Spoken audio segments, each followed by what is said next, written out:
Yo, yo, yo, yo, yo, yo, yo. Pronounce it like the letter, don't say it at all. It's your boy, S. Scott Bars Wrestling Media, along with the dynamic salute, the Southern King, Darkwing Dub. Coming up next, we got pro wrestling superstar Mark James is in the building. This is highly anticipated. You don't want to miss this. Coming up next.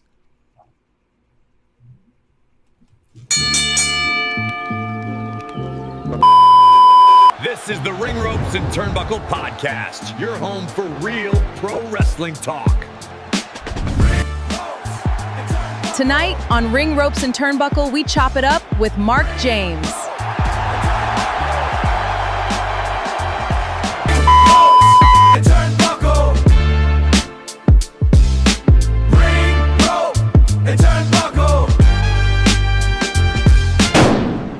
This is the Ring Ropes and Turnbuckle Podcast, your home for real pro wrestling talk.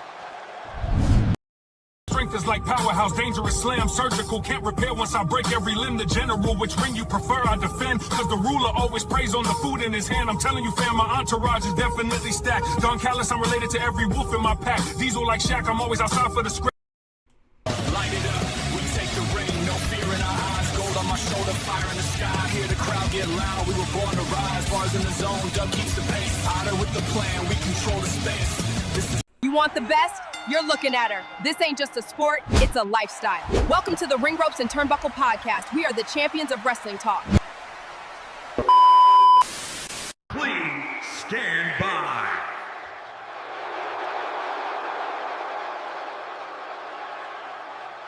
Now, here's your host for Ring Ropes and Turnbuckle Podcast, the insightful S. Scott Bars, wrestling media in the dynamic salute, Darkwing Dub. We back.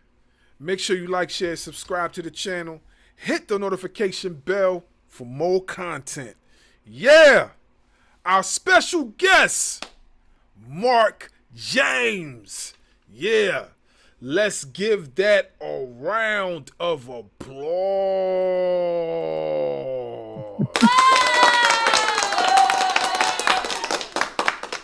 Yeah. What's up, fellas? How are y'all? What's going on? What's going on? Yeah, highly anticipated. Finally got it done. So, I hope I live up to expectations.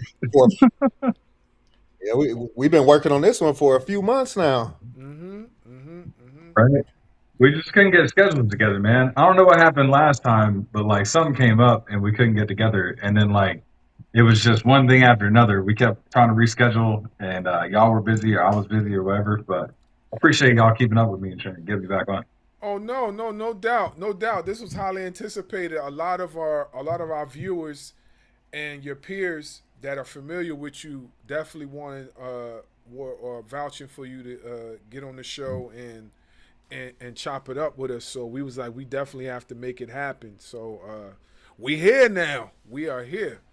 So I don't know where we start. Dub, you want to start it off? First, I want to apologize in advance. I am on call for work, so if I abruptly get up and leave, that's just me going to work. That means I got the phone ring. That means I got to get up and go. But Mr. Mark James, you have a lot of fans around, especially around the eastern half of the country. And when I say fans, there's a lot of wrestlers that credit you for where they are now. Mm-hmm. What goes into your mindset when you're working with new talent, or even talent that's been around for a bit? Oh man, y'all start with heavy questions. Okay, what's up, man? You got an important job. You're on call for stuff, and that's crazy. But I totally understand, and I appreciate you letting us know beforehand. But I'm telling the truth, man. When I first came up in the business, I got in with a couple guys that were pretty new themselves, but they had a ring, and they taught me in the fact that they knew what they were doing. I found out pretty quick that I was just the bump dummy there, and I made it a point to get out of that situation into something better. Um, but for years, I had to chase around the ability to learn something in this business. Yeah, I started in 2001. You know what I'm saying? So like I'm old as hell. Um, but like the way I came up in this business is way different than the way these kids are coming up now.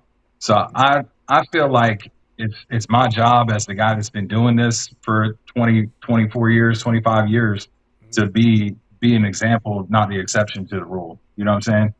So like I want to be the example. I want to be the vet that I wish I had when I was growing up in this business. I wish I had somebody that I could always bounce ideas off of that wasn't just negative about it all the time, that wanted to help you grow that idea into something that was worthwhile, that was going to make money for you. You know what I'm saying? And like, it's just hard to find people that are willing to do that and not want something in return. And like, I don't ever want nothing except these kids to be successful. So I feel like that's what helps me. And that's where my mindset goes. Like, as long as they're successful, I'm happy with what we did together.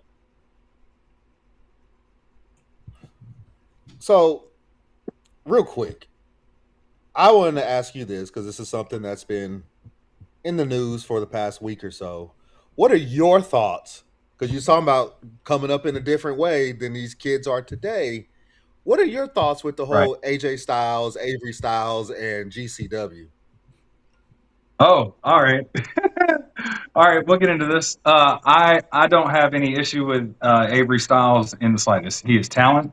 He's flying talent on top of that. He's a guy that you pay more for a reason, and he's a star on your show. Now, if he chooses to come out there and help with the ring and help with the chairs and stuff like that, that's a whole different story. But y'all shouldn't be expecting him to do shit except be there, wrestle, do a great job, be great to the fans, and take his ass home. Because that's all y'all are paying him for. You know what I'm saying? Especially as a fly-in guy. Now, I'm big when I used to run shows. I made it a point like everybody that was there to help helped. You know what I'm saying? But my talent, when I brought somebody in, they're the star. I don't need you putting up chairs. I got people to do that for me. You know what I'm saying? I need you to be a great star and give great customer service to my fans that are coming in here. That's my goal. You know what I'm saying? Because that's what's more important. You find other people to do that other bullshit. So that's where I stand on it, man. I don't see any issue with it. I'm very big on companies hiring rings that have ring crews. I'm big on having security or having some kind of working agreement with a company. For example, like DPW, when they were here, they worked with Firestar Pro Wrestling a lot of times, and Firestar would be their security guys or helpers and stuff like that. But because they were there, their talent didn't have to do it. You know what I'm saying? So like, I'm an actor outside of this too, and like, I haven't had to build a lot of sets that I've been on. You know what I'm saying? Like they're there already. There are people that do that stuff, so I can just focus on acting.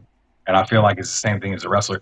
Plus, on top of that, man, if you're a promoter, and I'm just gonna be honest here, if you're a promoter, like I've ran plenty of shows, and you got to think these guys, like Avery Styles, has got to be a couple $100 easy. Got to be just off his dad's name, his rate by itself. Plus, you got to fly him in. You're paying travel for that. You're paying for hotel. You got to get him to the building. You got to pay for all that stuff, right? So you put all this effort in this dude, and you want him bringing in like a board from the truck to bring into the building. And if he trips over a board or trips over a barricade and breaks his damn leg, what you gonna do with all that money you just wasted? Yeah. So like, what sense does that make? You know what I'm saying? Why you want your main eventers out there putting up a damn ring and shit so they can get hurt before the show starts? Yeah, no, and it's funny you say that is because myself and Dub, we spoke about that off camera on the phone a few days ago, and we literally said that, like, you know, we looked at it from both sides, right? So we spoke what you just said, and then we also said, well, paying his dues, right? You know, a lot of wrestlers were talking about paying the dues, you know, like being part of the ring crew, setting up stuff, this and that, whatever.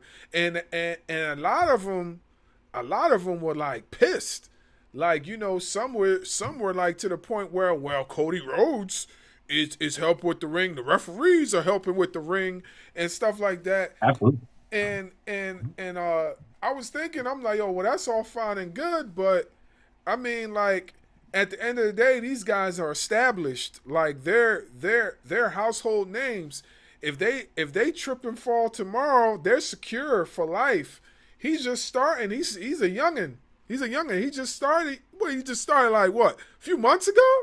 You know what I'm saying? So it's like last year. He's been training for a while. Not to cut you off, man, but like, y'all think this kid ain't never put a ring together? These people acting like he ain't never put chairs out of the building before. My kids have done that. My son has been around a wrestling ring since he's 2 weeks old. My daughter has been around me since I met her and she was 5. You know what I mean? My bonus kid. So like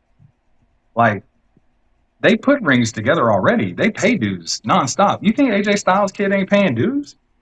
Come on, man. He's got to live up to his dad's name. You know how hard that is on this kid? Yeah. And he's got to constantly perform at that level at every single place he goes to when he's had less than 10 matches. That's like what Domino Mysterio did was amazing. Yeah. That kid went in. He did it all in front of us, right in a WWE ring, everything. No NXT, Incredible. no nothing. No NXT, no nothing. No. He went straight to the main roster, just like that. Just like that. And he's a star. Yeah, and they threw him to the wolves too. Like, I remember the one match I seen. Roman Reigns tossed him. Roman Reigns picked him up and threw him. I was like, yo, my God, he killed the guy. He threw him across the ring over the ropes. Oh, I was like, yo, man, he took some major punishment. But look where he's at now. He's a AAA mega champion. You know what I mean? Already a multi-time Intercontinental champion, tag team champion. He got more belts than most guys have in a few years. He's got them within what is he on, year 4 or 5 maybe? I think 4 or 5, somewhere in there.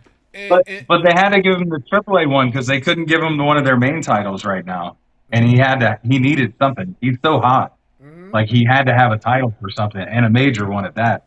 So like, what else is better for a Mysterio than to be the AAA champion? Yeah. You know what I'm saying? Yeah, It's Taker's killing it in AAA. The stories they're doing down there are outstanding. Just really good shit. No, I definitely have to give hats off to Undertaker. At first, when I first heard about him being the sole, like, as far as the overseer of AAA, I was like, man, what does he know about luchador wrestling? And then I started seeing how he was mapping stuff out. So basically, he let the fans know that he was doing his homework, like he was studying. You know what I'm saying? Because they didn't really change nothing of AAA. They kept it the same. They kept it just the way it was. I could say they added more depth.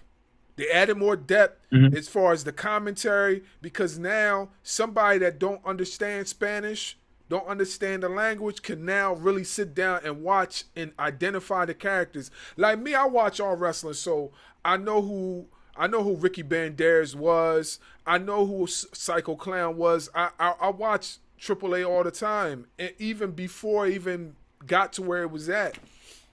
And I'm very on top of keeping up with AAA. What I like right now is that they got the whole tournament where Roman could face any one of AAA guys.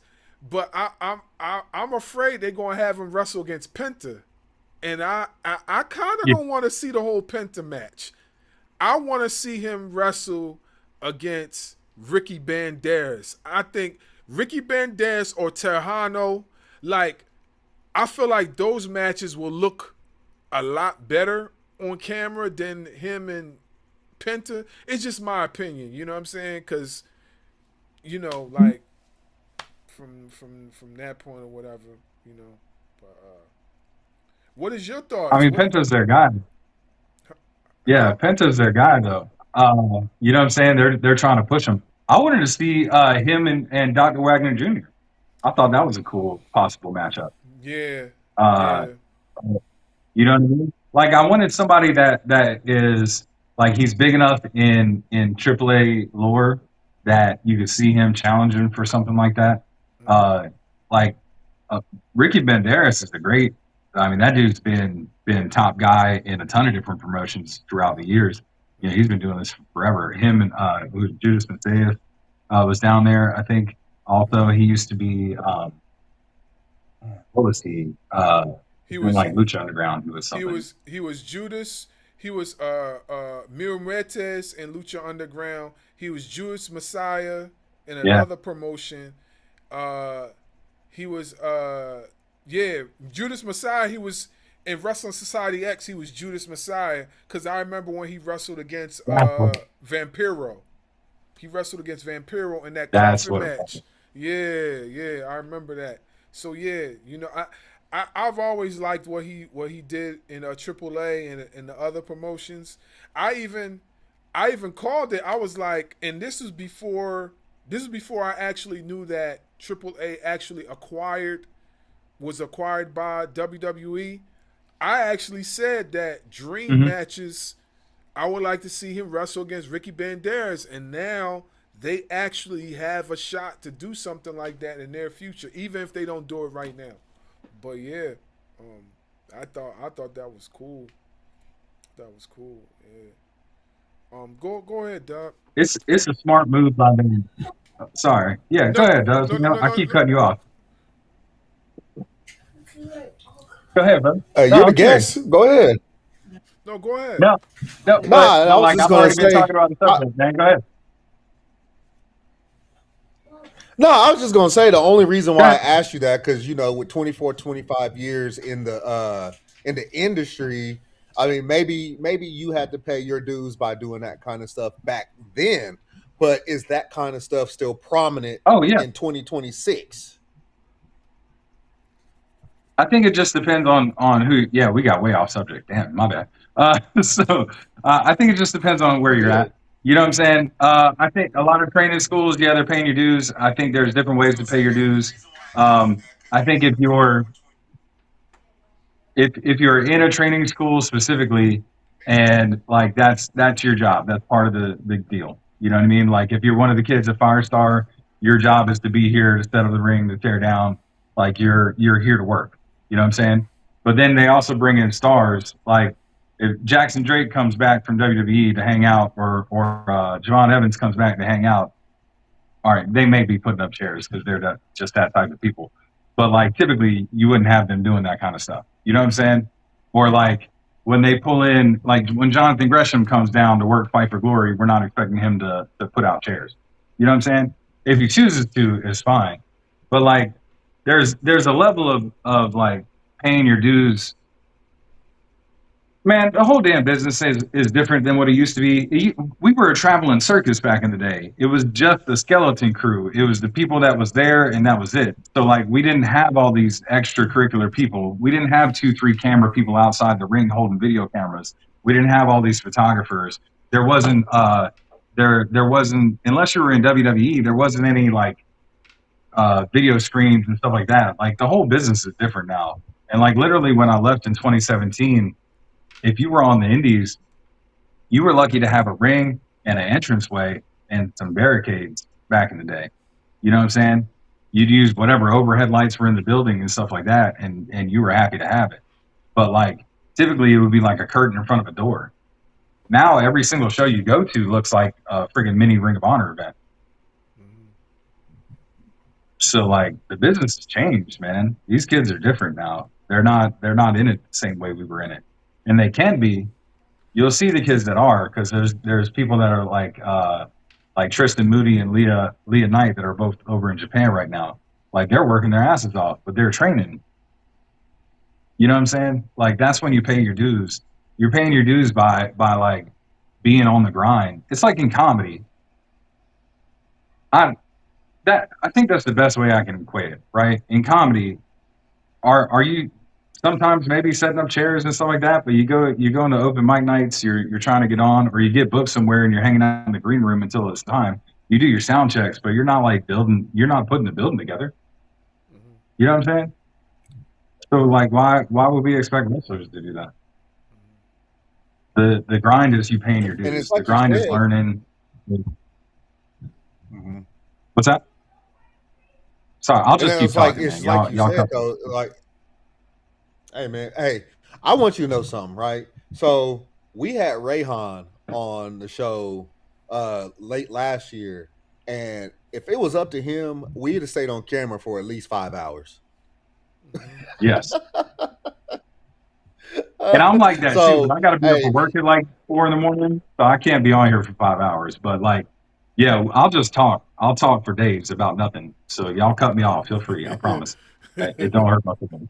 no, you good. You're good. Because all I was gonna say is like, because you already said too, like, imagine having to live up to the name of Styles, one of the greatest wrestlers of all time, or imagine having to live up to the last name Mysterio.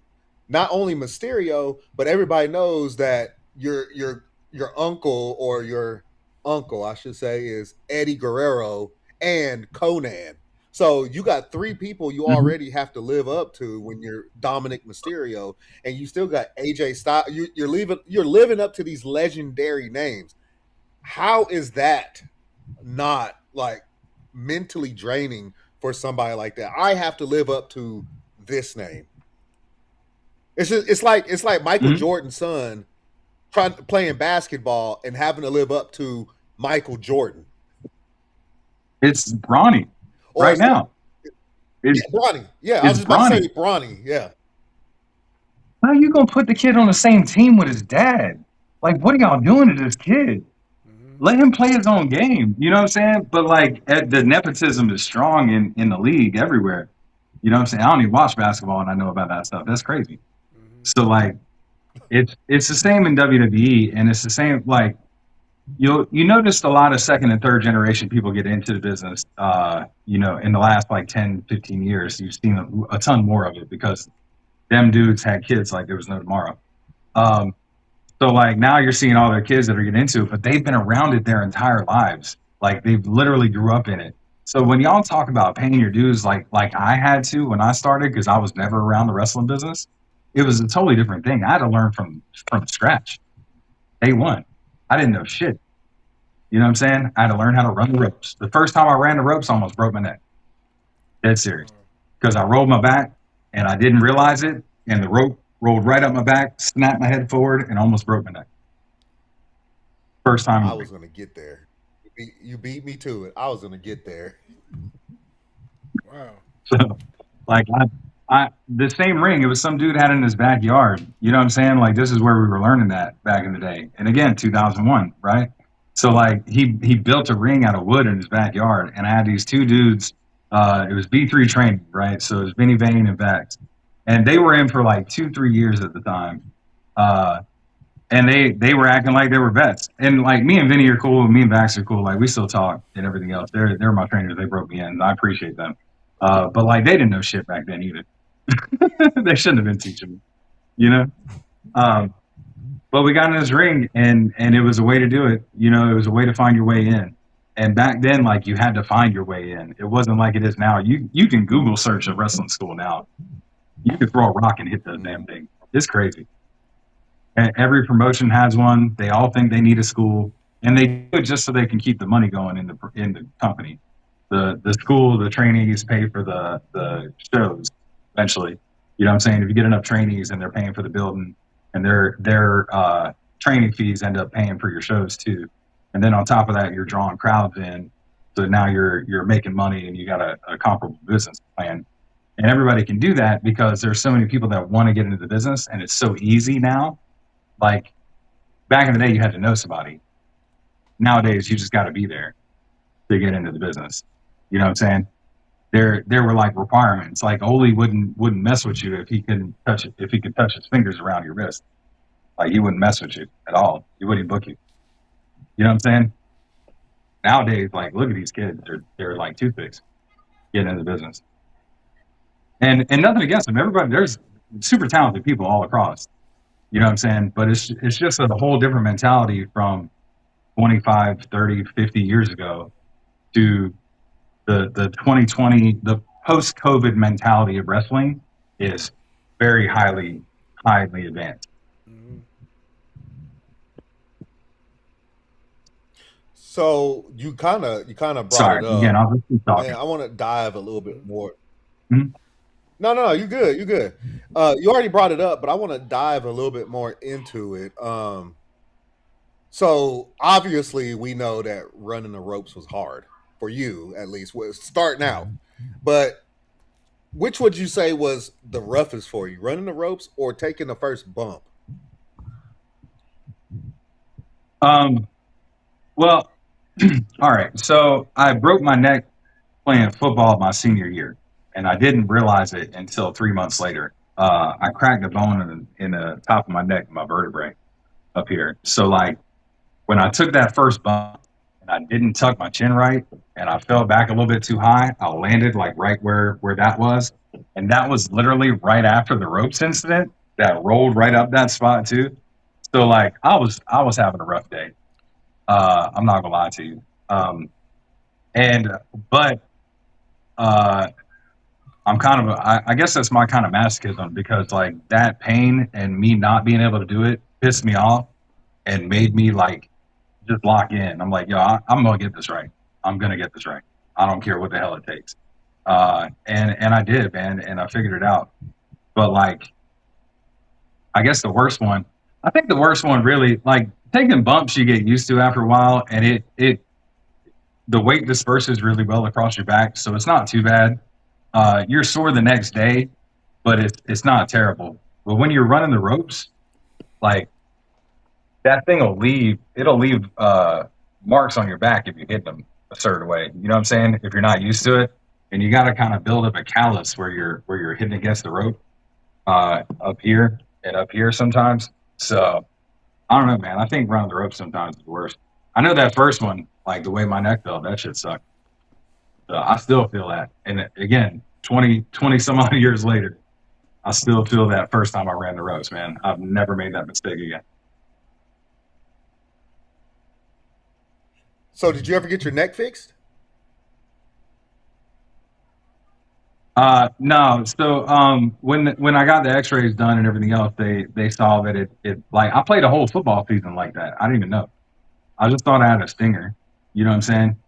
And I got in a car accident on Thanksgiving Day, and my mom brought me to the hospital because I got in a car accident, and that's when they took the X-rays and saw that it was there. But they said if they did something about it then, it would just make it worse. Like it had already healed back and everything was like it was what it was. So I've dealt with it since then. I ain't worried about it. Wow. That's wild.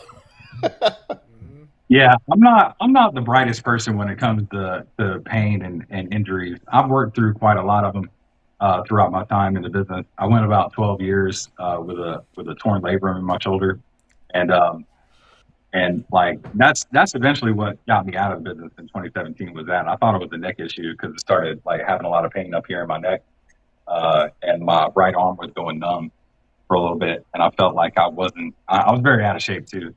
So I felt like I wasn't in a place where I could safely do what I was doing anymore. And like, if I can't feel my right arm, I can't safely like lift people and do things. So I left. At the time I thought for good, but it wasn't. Never is.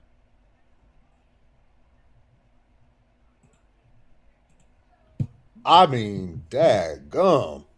So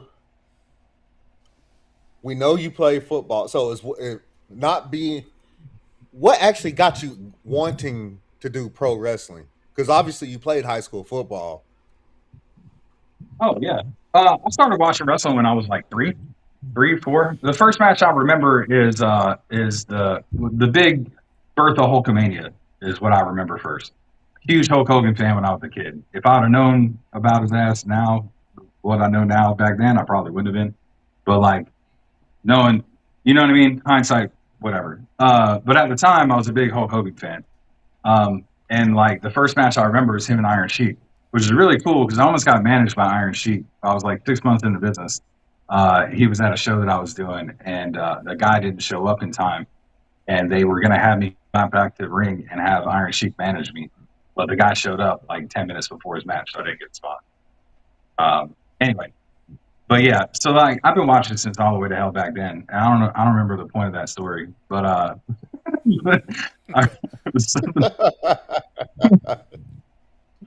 man, I smoke a lot of weed. I'm sorry, y'all. So if I forget something, that's why. Besides the fact that the headshots over here. So what were we talking about again? So I can get back on subject. What was it you asked? What got you into wrestling? God, how did that happen? Oh yeah, so I started watching wrestling when I was a kid, and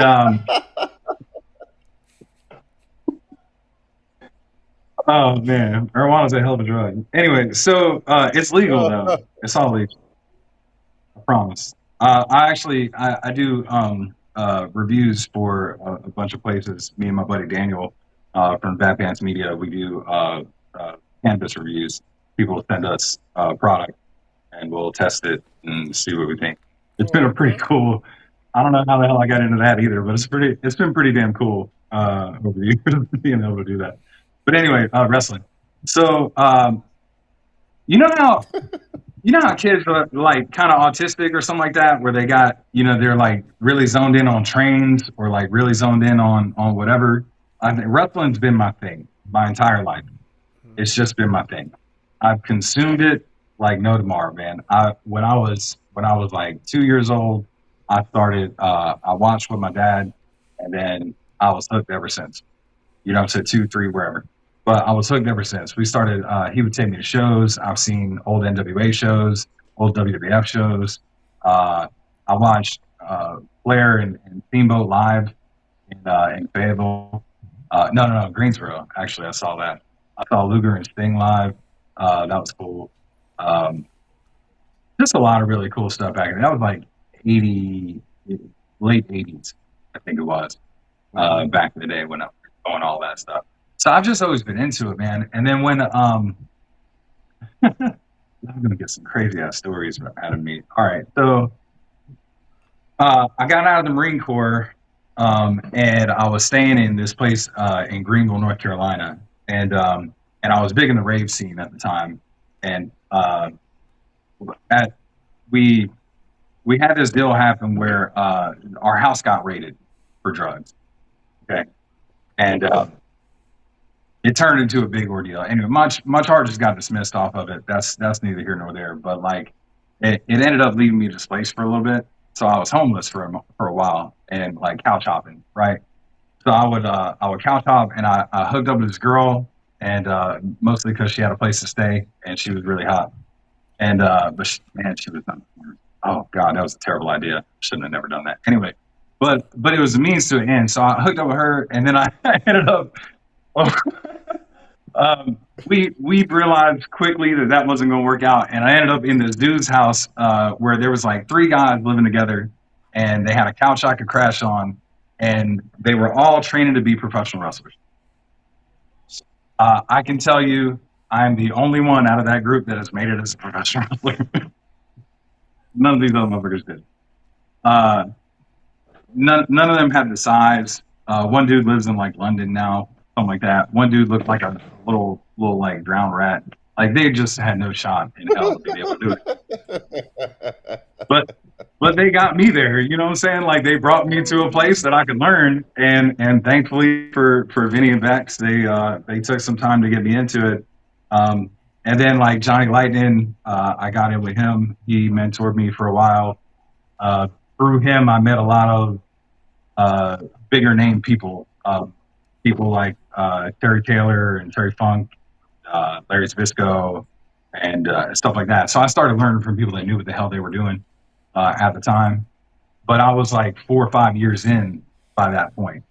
You know what I'm saying? So I'm way behind everybody right there. So like that's kind of been my career, man. It's like get a little bit from somebody and then fumble my way through it and get a little bit more from somebody and fumble my way through it and like, just trying to figure it out. So that's, again, back to why I try to be such a resource for these kids that need that kind of stuff. You know what I'm saying? But I don't know if that answered the question, but that's how I got in the business. was off of a drug raid that put me displaced and homeless, and I ended up at a house that these dudes were training to wrestle, and I started wrestling. God. That is hey, let me tell you something. Out of all the people that we've talked to on this show, that's got to be the craziest story on how somebody got into wrestling. Man, I've had a weird ass life, brother. I've gotten into some situations, but yeah, wrestling is definitely something. I'm glad I did it though. You know what I'm saying? It was one of those like we were there and we're playing No Mercy and we're smoking in the house and everything there, which is like because this is again, it's like 2000, 2001. Right. And we were hanging out because we're all like college age and it's in Greenville, North Carolina. So we're at ECU. It's nothing but parties. I ain't doing shit. I'm working at a Papa John's. Like, I got no life. So it's Sunday and they're like, well, what are you doing today? Oh, we're going to wrestling training. For real? What kind of wrestling are you talking about? They're like, what we be playing on video games or we're watching on TV. Like, we're going to train. There's a dude's got a ring. Let's go over there. I'm like, oh, okay. Cool. I'm going to jump in, see what happens, right? So we get in the car and we ride over there. And again, legit, it's like a small house, probably a 2-bedroom place. And this dude, Vinny, is over there. It's his house. Oh, no. This is that was later. We moved the ring to there. This was in Winterville. This was this dude, Walter's house, who was this old redneck dude that built a ring out of wood. And I don't know why he thought it was a good idea, probably for stabilization, but not for wrestling. He put like two 2x6s in the middle of it, right dead center. And they had like a 2-inch clearance on the bottom of them, or like an inch clearance on the bottom of them. And back in the day, the old rings used to have springs in them that in the middle, like when it bounced, like so it would support the ring and it wouldn't break. The spring was there, plus for noise and stuff like that, but it was more for like support, which is why people think it's a trampoline. It's not a trampoline. But anyway, he thought, I guess, that it would work like the springs, but it didn't. So every time you took a bump, it would slam your hip, and like you would almost break your hip in there because you're taking a bump dead center of the ring, and it's like jarring your back every single time. So like crazy. What's up, man? No, I was just saying. Oh, that's rough. That's rough. Oh, yeah, it was stupid, man. But again, it's all wood ring. So like, there was a time that I got punched and I took a bump and like the side of the ring broke. Like we had to go get a whole new board. And it was like a railroad tie essentially that homeboy used for it.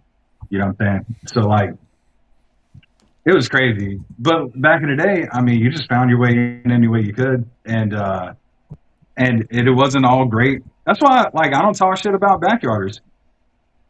I don't say nothing. Y'all go find your way in. Mike Quackenbush is a backyarder. The Hardy Boys were backyarders. Why y'all talking shit about backyarders?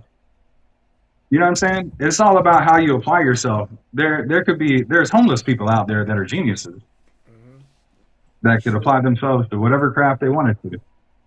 You know what I'm saying? So like, it's not your surroundings that make you, it's your abilities and your capabilities that make you. And you just got to find out what you're capable of, and the only way to do that is under pressure. So anyway, that brings me back to the wrestling stuff. Like when we were training back then, they didn't have the drills they do now. It was it was just so unorganized. You know what I'm saying? Like you're just, we're gonna bump this week. Next week we'll come in. All right, what 2 moves do you want to learn? Like it was just unorganized. There was no basis to any of it. You know what I'm saying? So I'm lucky I got as far as I did without looking stupid. But I'm sure I looked stupid for a long time.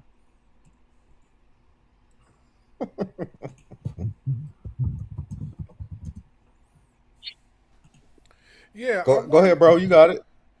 I wanted to ask you, being that you have so much time in the business, right? What were some of the highlight matches of your career that you could say that you have had over the course of time with some guys that we now see on television? Man, I I wrestled Cedric Alexander when he was like 6 months in. All right, so there's a place called CWF Mid-Atlantic in Burlington, North Carolina, and that place was just a factory for talented people.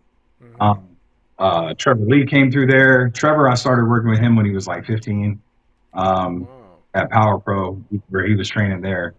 And then he left Power Pro, went over CWF in Atlantic. We wrestled in both places, so like getting to wrestle Trevor so early in his career was really great. Let's see, Cedric Alexander, I said him already. Oh God, Noe Jose dropped him his first title at CWF. Wow. Let's see, man, there's so many people. Wheeler Yuta, I wrestled him like a Cibernetico at CWF.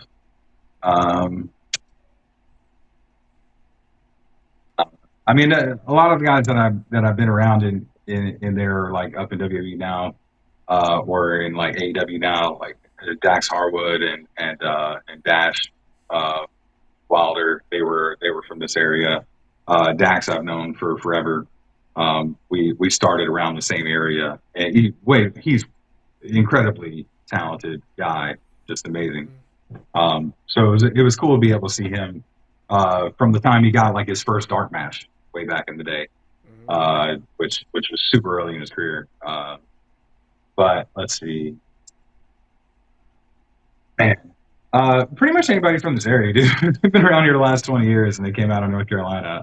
I've worked with them somehow, either wrestling or just some kind of mentorship, or just knew them or whatever. Like I wish I could say I had anything to do with any of these people doing anything good, but like other than being a sounding board for them or something like that.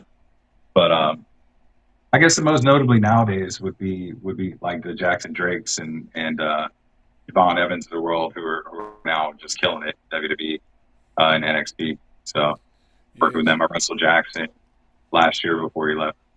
Okay. Yeah, Jackson Drake and Javon Evans are beast. Yeah, like they're really, really, really, really, really great.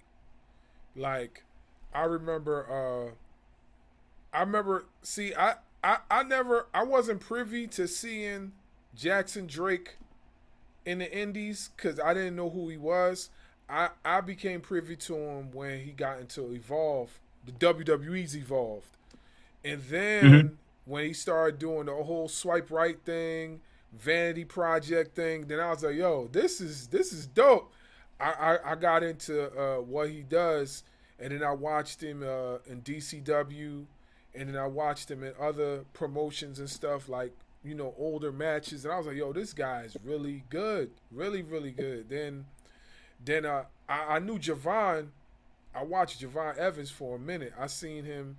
Of course, I seen when he was Malachi over in Jay Malachi when he was doing the DPW. Yeah, and then then I remember when he had his short stint in AEW, which I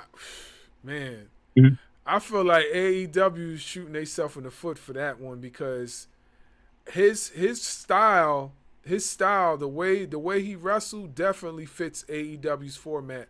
I can't figure out why that didn't work, especially now, like, because AEW's killing it right now. So I'm wondering, like, how couldn't that have worked? Like, Javon is so innovative. He's doing things that you probably will only see on AEW television. So I don't know, how couldn't that work? I don't understand. Like,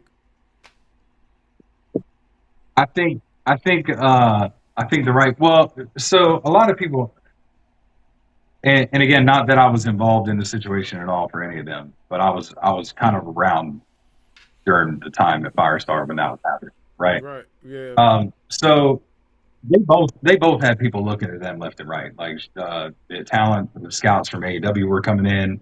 Firestar constantly has people coming in looking at people. You know what I'm saying? Like, that school is outstanding. What LeBron Kozone has done there with those kids is just tremendous, right? So like they had people from AEW coming in, they had people from WWE coming in. They were there for like some of the big Firestar shows that we had, and the year that Malachi got got brought up, and Jackson didn't, like it got to Jackson a little bit, and we got to work together with the process. We were in a faction for like the last year and a half, I guess, that he was on the Indies together. And he had talked about some of that stuff, but like, man, it's not like AEW didn't try to get some of these guys. I think WWE just gave them a better deal, and that's really what they wanted. You know what I'm saying? Like, and not, again, not to go too inside baseball and to act like I know what's going on in these guys' heads, but just like talking to Jackson more than Javon at the time, I guess they both wanted to get to WWE. That was their goal. You know, everything else is cool. It's a possibility, but like I know Jack turned down a contract from somewhere before he took WWE. So, like, there were people that were interested. They just didn't. You just can't match it, dude. You can go to WWE. When I talked to Hangman Page about this before they started AEW, it was right when Ring of Honor closed down, and they all went over to Japan for a while, and he started coming back because he was working. I was running I was out of the business at the time, and I was the GM at the Gold's Gym on Battleground Avenue in Greensboro. And Hangman moved to Greensboro. He was a teacher still at the time, but he would work out of the gym all the time, but we would talk.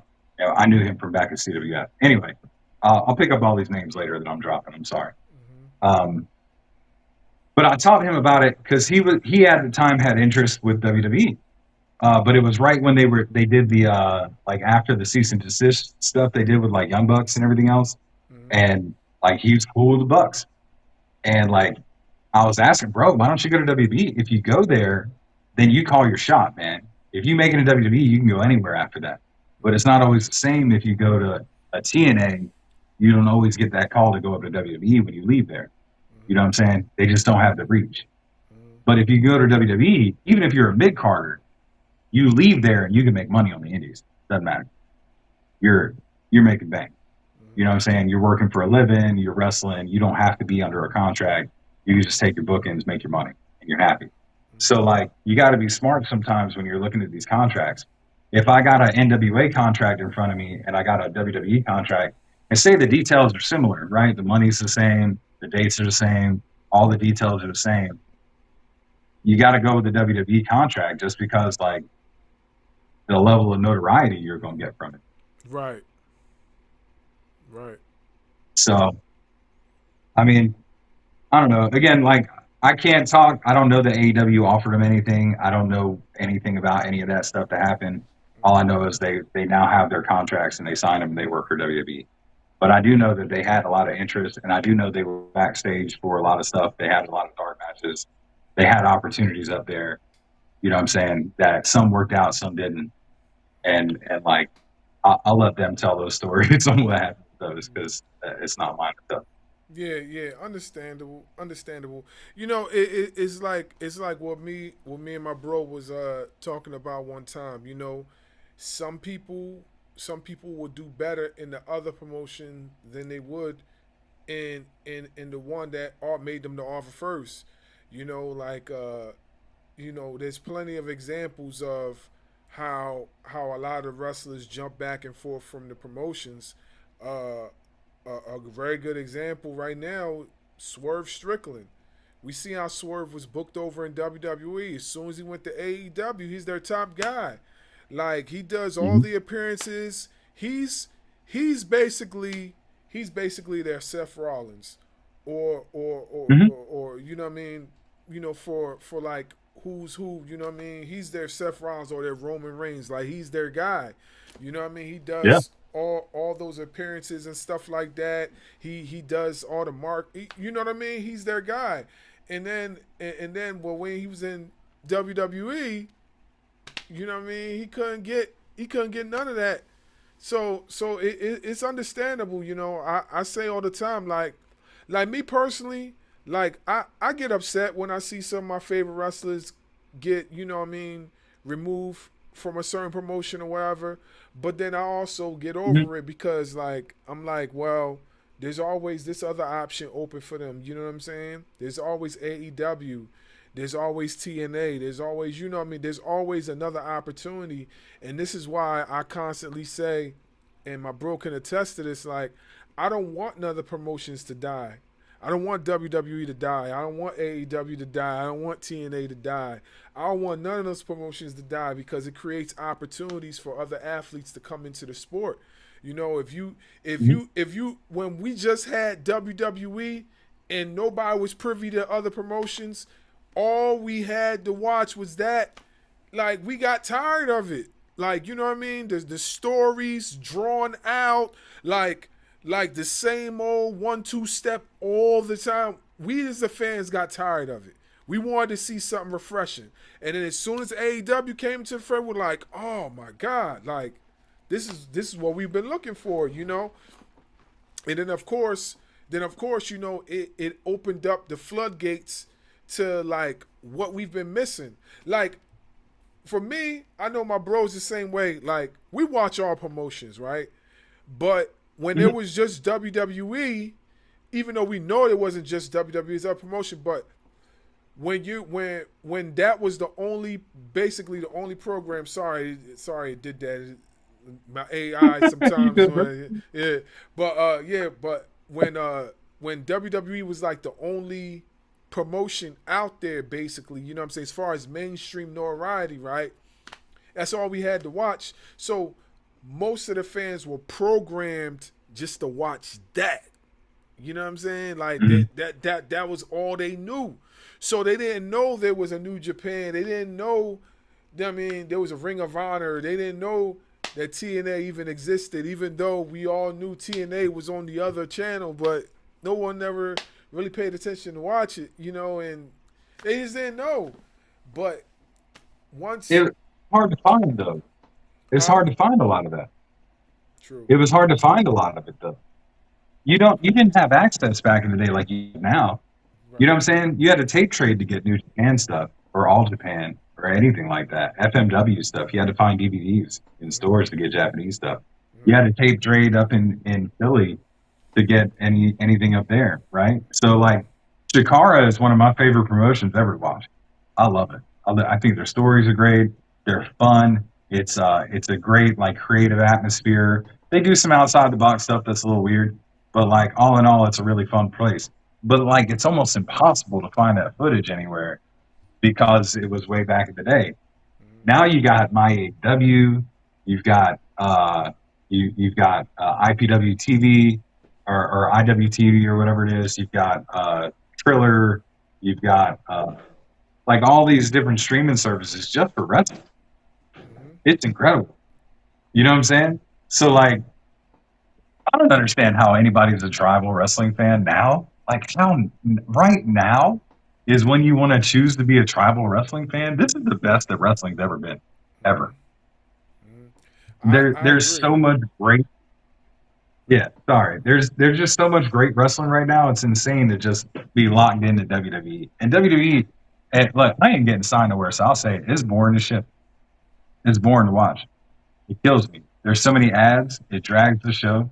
There's so many talking segments, and some of them are entertaining, but it drags the show for me. AEW's got a better pace as far as their show goes, and the wrestling style is more in tune to today's fans. To be honest, it is. So, it is. But they both have their strengths. You know, they both have purpose. WWE is there for the cinema and the entertainment side of it. AEW is there for the wrestling. It really just depends on what you want. If you're turning into WWE to watch wrestling, you're watching the wrong program. That's not what they do there. They're in the entertainment. They're making movies. That's what they do. It's right in their title. It's in their title. They tell you wrestling entertainment. You know, they say it all the time. You know, and they do wrestling.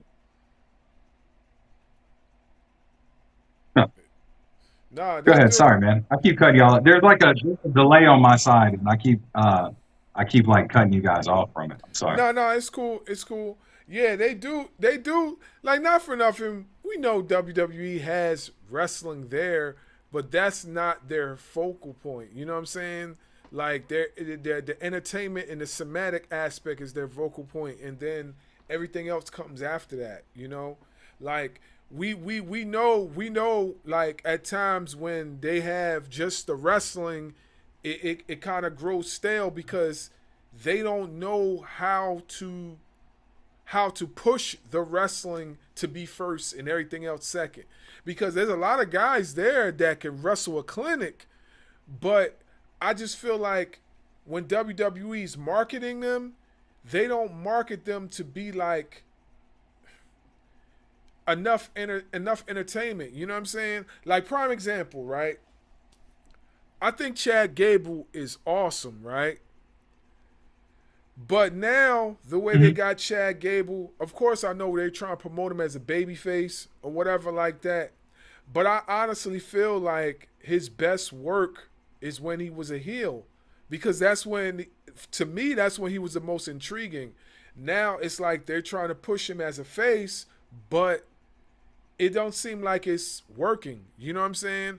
Like if, me personally, if I was going to push a guy like him as a face and as great as he is, right, the first thing I'm going to do is try to get the type of theme that's going to engage the crowd. I don't like that theme at all. That whole, like, what are we at? What type of party we at? You know what I'm saying? Are we at a kumbaya? Like, what? Come on, man. Like, it's 2026. Like, the guy is awesome. Give him something that's going to, like, eradicate the crowd and, like, lift them up. You know what I'm saying? At the same time, give him something that's going to amp him up. You know, I feel like a lot of times the promotion pushes these themes and it don't work. I feel like the best WWE themes came from Jim Johnson. That guy, when I'm telling you right now, I'm a hip hop guy. Every single one of them Jim Johnson beats, I guarantee you I could flip them joints and rap to them. All them joints I could rap to him. Just off of how he the pacing and everything. Another one that people don't talk about, Jimmy Hart. Jimmy Hart produced a lot of banging themes for WWE. And WCW. Yeah. So it's like it's like nowadays it's just like they're so commercialized, like they don't see the value in the themes anymore. Now I admit there's certain themes that, you know what I mean, they got that's pretty good. Like Oba's theme I think is pretty dope. And there's some other ones. But I feel like when it came to Chad, they could have did something better than that. You know what I'm saying? Like they could have did something way better than that, you know. But hey, you know, don't attack me in the comment section. I'm just saying my opinion. You know what I'm saying? I feel Chad is dope, but I just don't like the theme. I think it don't represent Gable for who he really is. You know what I'm saying? They could do something better than that, you know, but that's just my opinion. I mean, outside the theme song, what do you think about what they're doing with the character? With his character? Yeah. I don't like it. I don't like it. Okay. I felt like his grande once we all knew who it was under the mask, of course, but I just felt like the way they were when he was a heel, to me, it was more interesting to watch him as a heel. You know what I mean? We all know he's great in the ring, but as a heel, I just felt like I was more drawn in watching him. You know, I still watch him now because I'm a fan, but I just feel like the character, it's just missing something. It's missing something. I don't know if it could be the theme.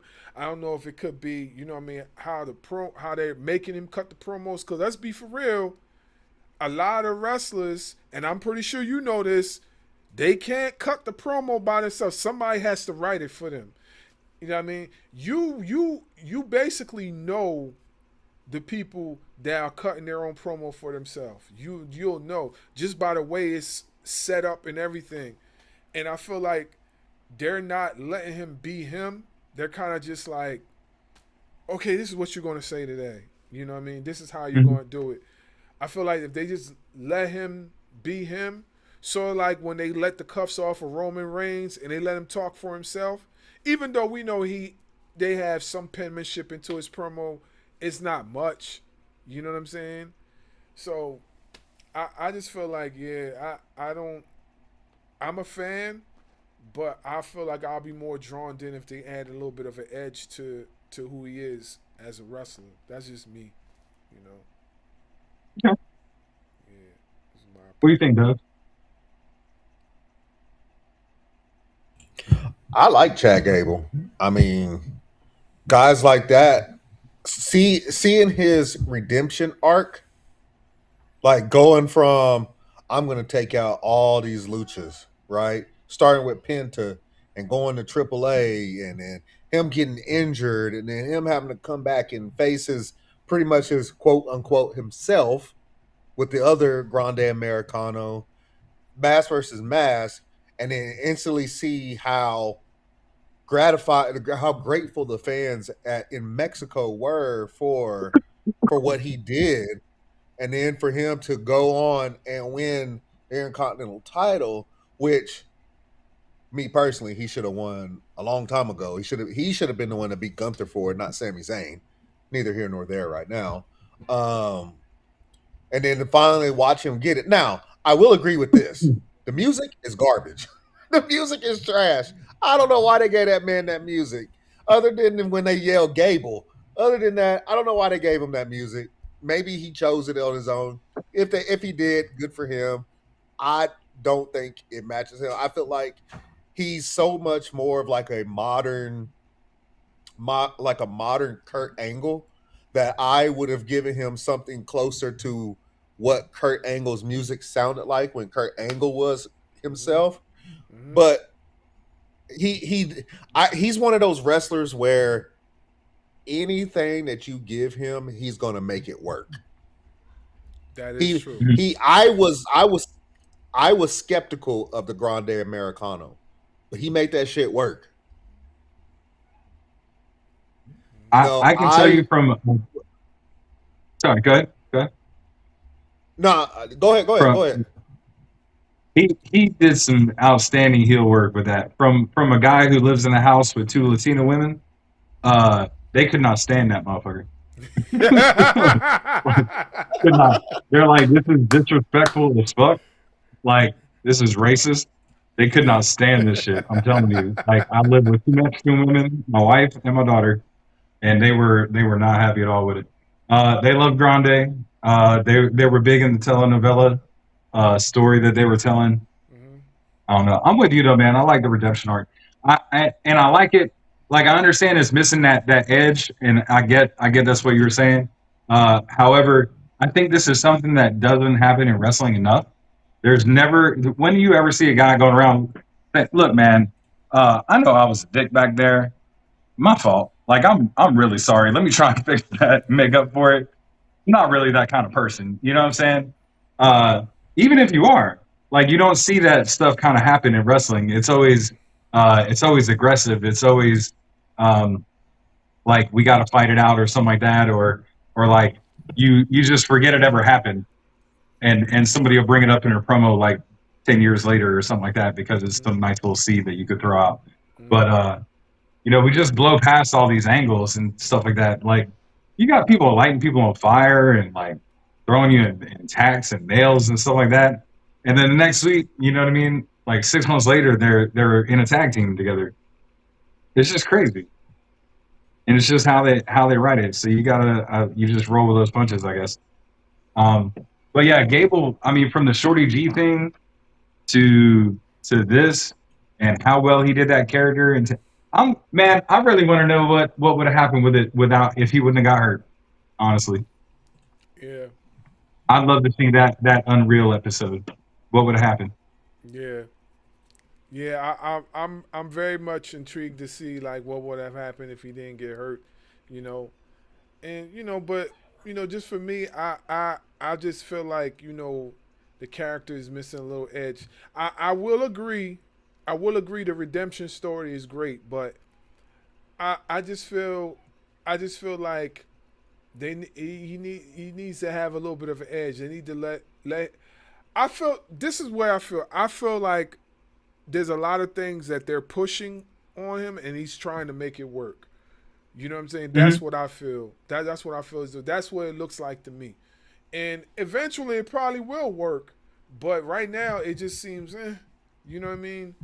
But he makes up for it. You know, if I could say this, like he makes up for it in the matches because he has phenomenal matches, like that Chaos Theory move. Oh man, that shit.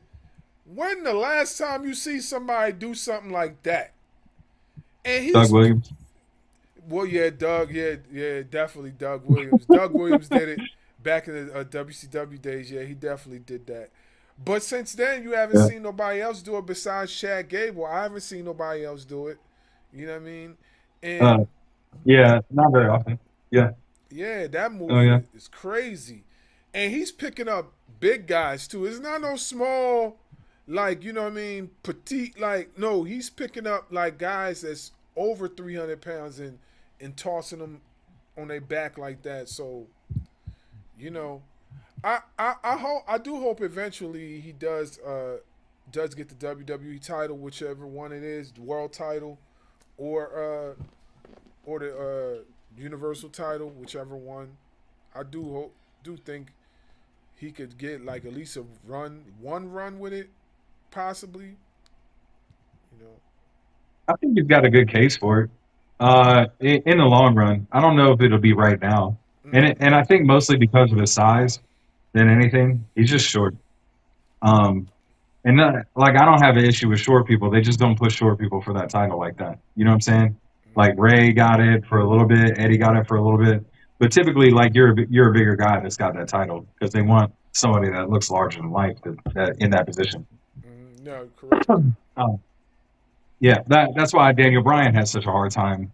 There was such a big fight to get him with that title because he's such a smaller guy, and he's not their typical champion at all. Like he's a wrestler, he's not an entertainer. That's not what he's there for. But yeah, I mean, I could see Gable maybe getting that. Man, it's going to take a little bit. You got to remember when you go in storytelling, when you take a character so far left and you need to get him in the good graces of your audience again, you have to take him just as far right. You know what I'm saying? And I'm not talking like politically. I'm just saying directional. Right. Yeah. I got you. But you have to start him fresh again because he's done so much bad shit that he has to be almost angelic for a little bit for the fans to really get behind him like they're supposed to because he's got to draw sympathy. Right. You know what I'm saying? Edge doesn't draw sympathy right now. Him being him showing accountability draws sympathy. That's something you don't see from men. And you definitely don't see it from wrestlers and men. You know what I'm saying? Him going up to people and apologizing is traits that we teach our children, but they don't always see it in the real world. Right. You know what I'm saying? I never looked at it like so, that. Like, yeah, man. Like wrestling, this all we do. It's all morality stories. Everything we do is all about morality, man. It's good and bad. It's ways that you can teach people things. Like if you look back, this is why wrestling is the greatest thing in the world. It's better than any other sport. It's better than any movie. It's better than any television show I've ever seen because you can literally do anything in this construct and there is nothing out of bounds. So you get all of it, man. I wanted to ask you because I remember I've watched this. You were in a tag team and you lost a title.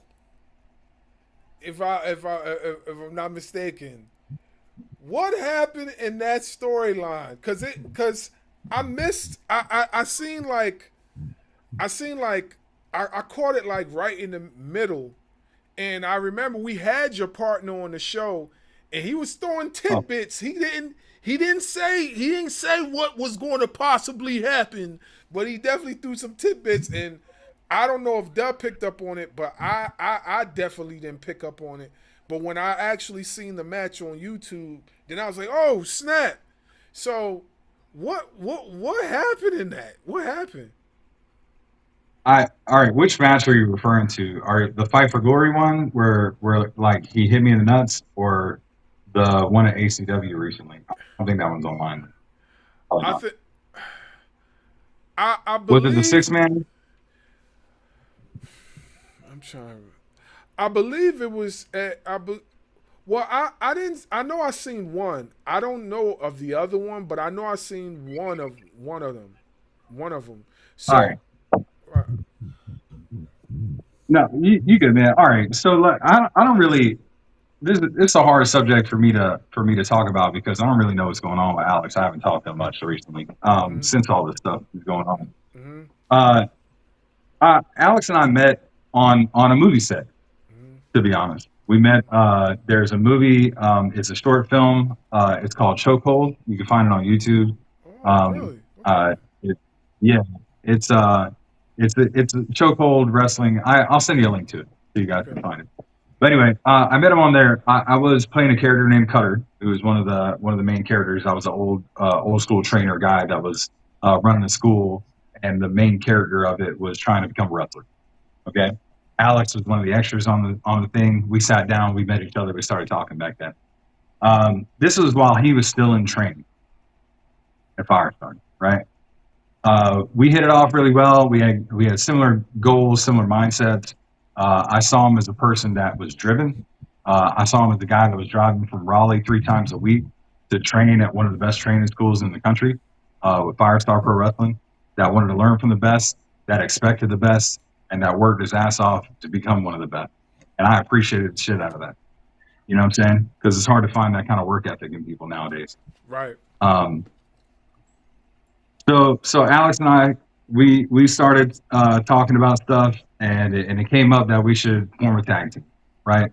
I'm an older guy. It's smart. It's smart for me. It saves my body a little bit.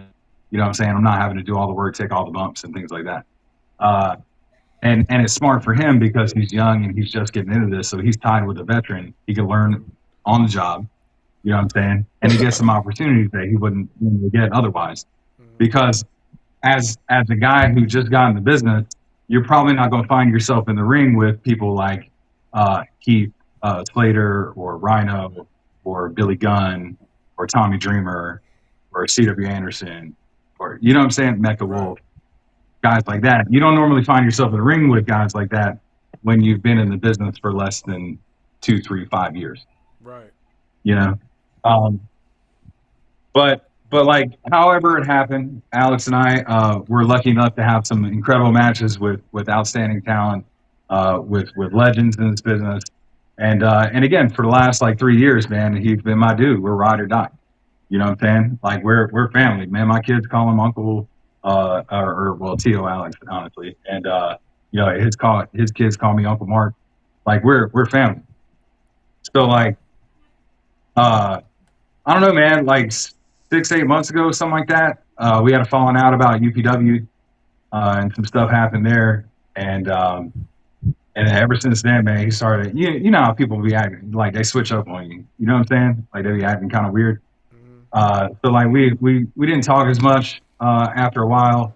And then like, I don't know, man, he just started acting like doing stuff on his own. And then every time we had shows, it was always like, hey, I want to do this. I want to do this. And like just kind of blowing off my ideas and stuff. And it's fine because, you know, when you're teaching people, you get used to that time where they feel like they got to spread their wings. You know what I'm saying? And they gotta make their journey for themselves. And some people do it certain ways and some people do it others. Well, he chose to do it this way, I guess.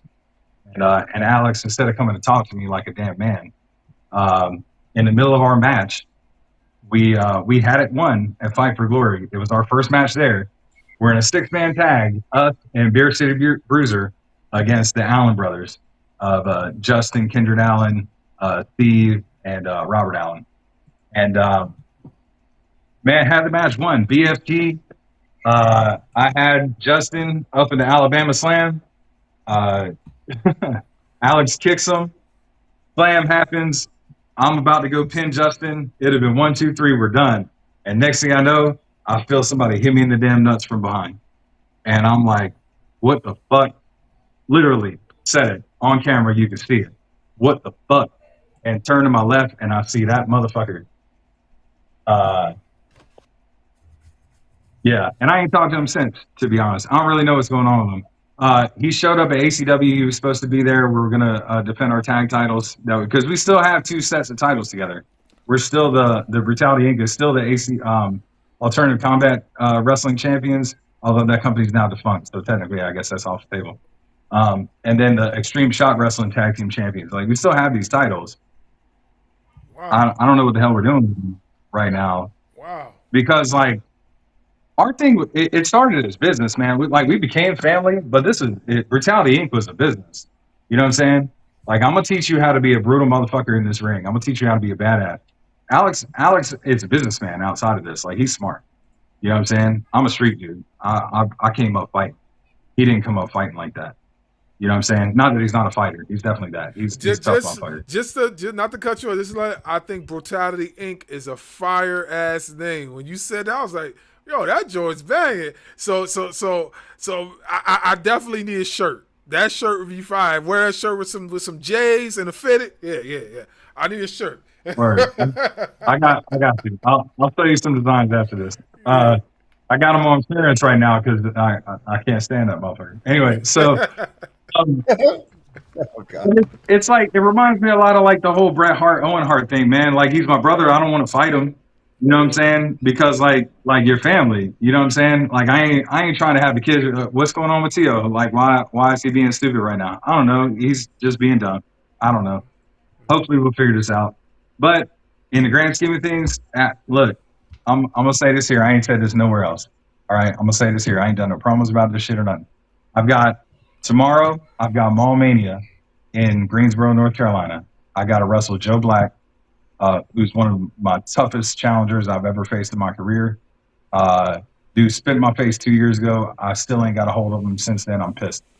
So like, him and I are gonna have it out tomorrow night. But Alex is gonna be there. And Alex, you got a match with Tim.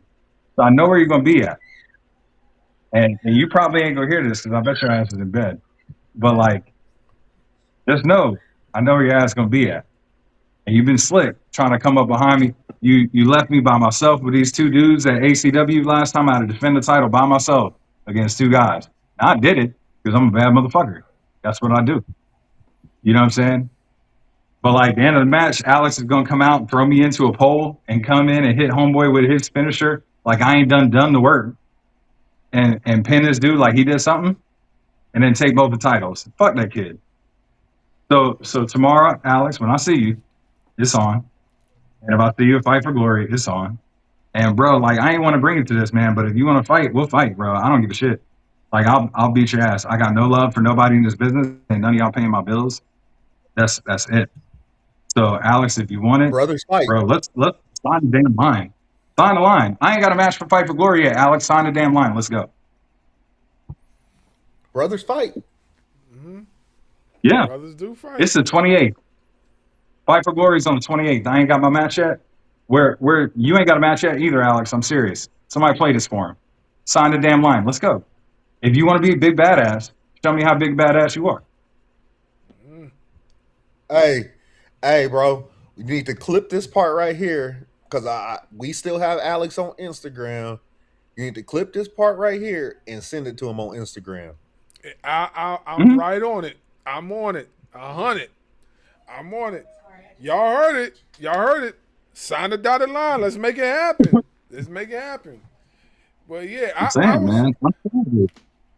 It's games, man. I don't play games. I'm 47 years old, bro. I ain't got time for games, man. I'm here to fight. I'm here to make money.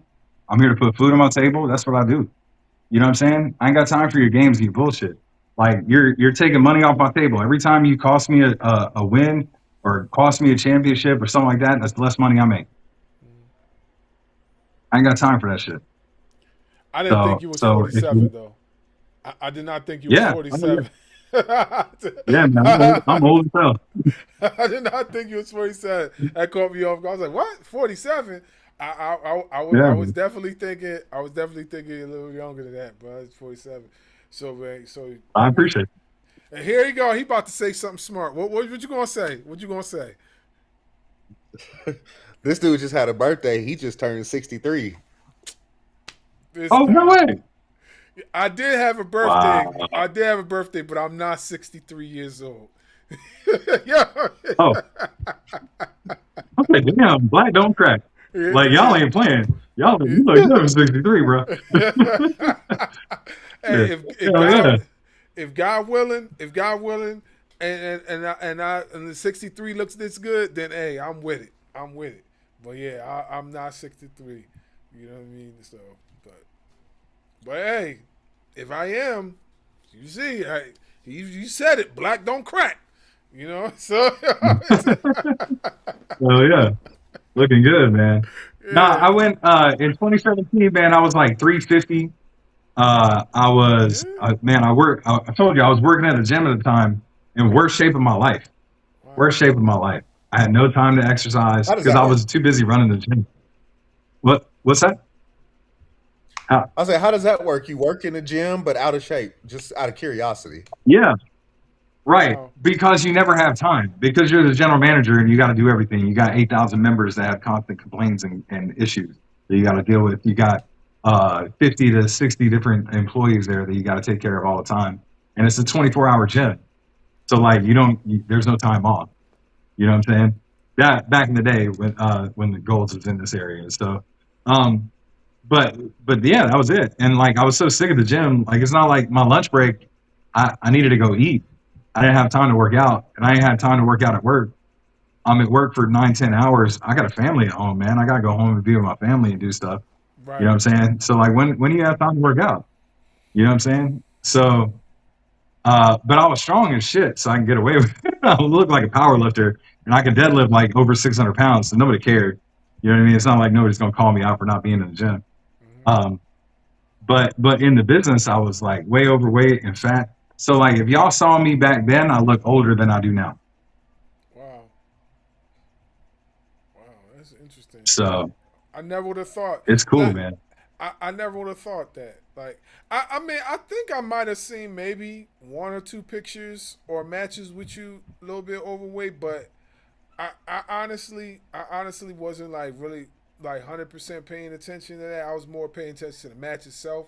Because we see so many, you know, bigger guys, they wrestle a clinic. You know what I'm saying?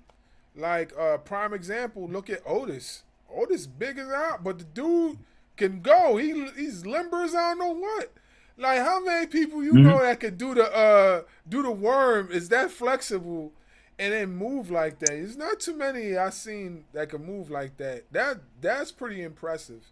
That's pretty impressive, my opinion. But yeah, you know. But yeah, I never would have thought that either. I'm good, man.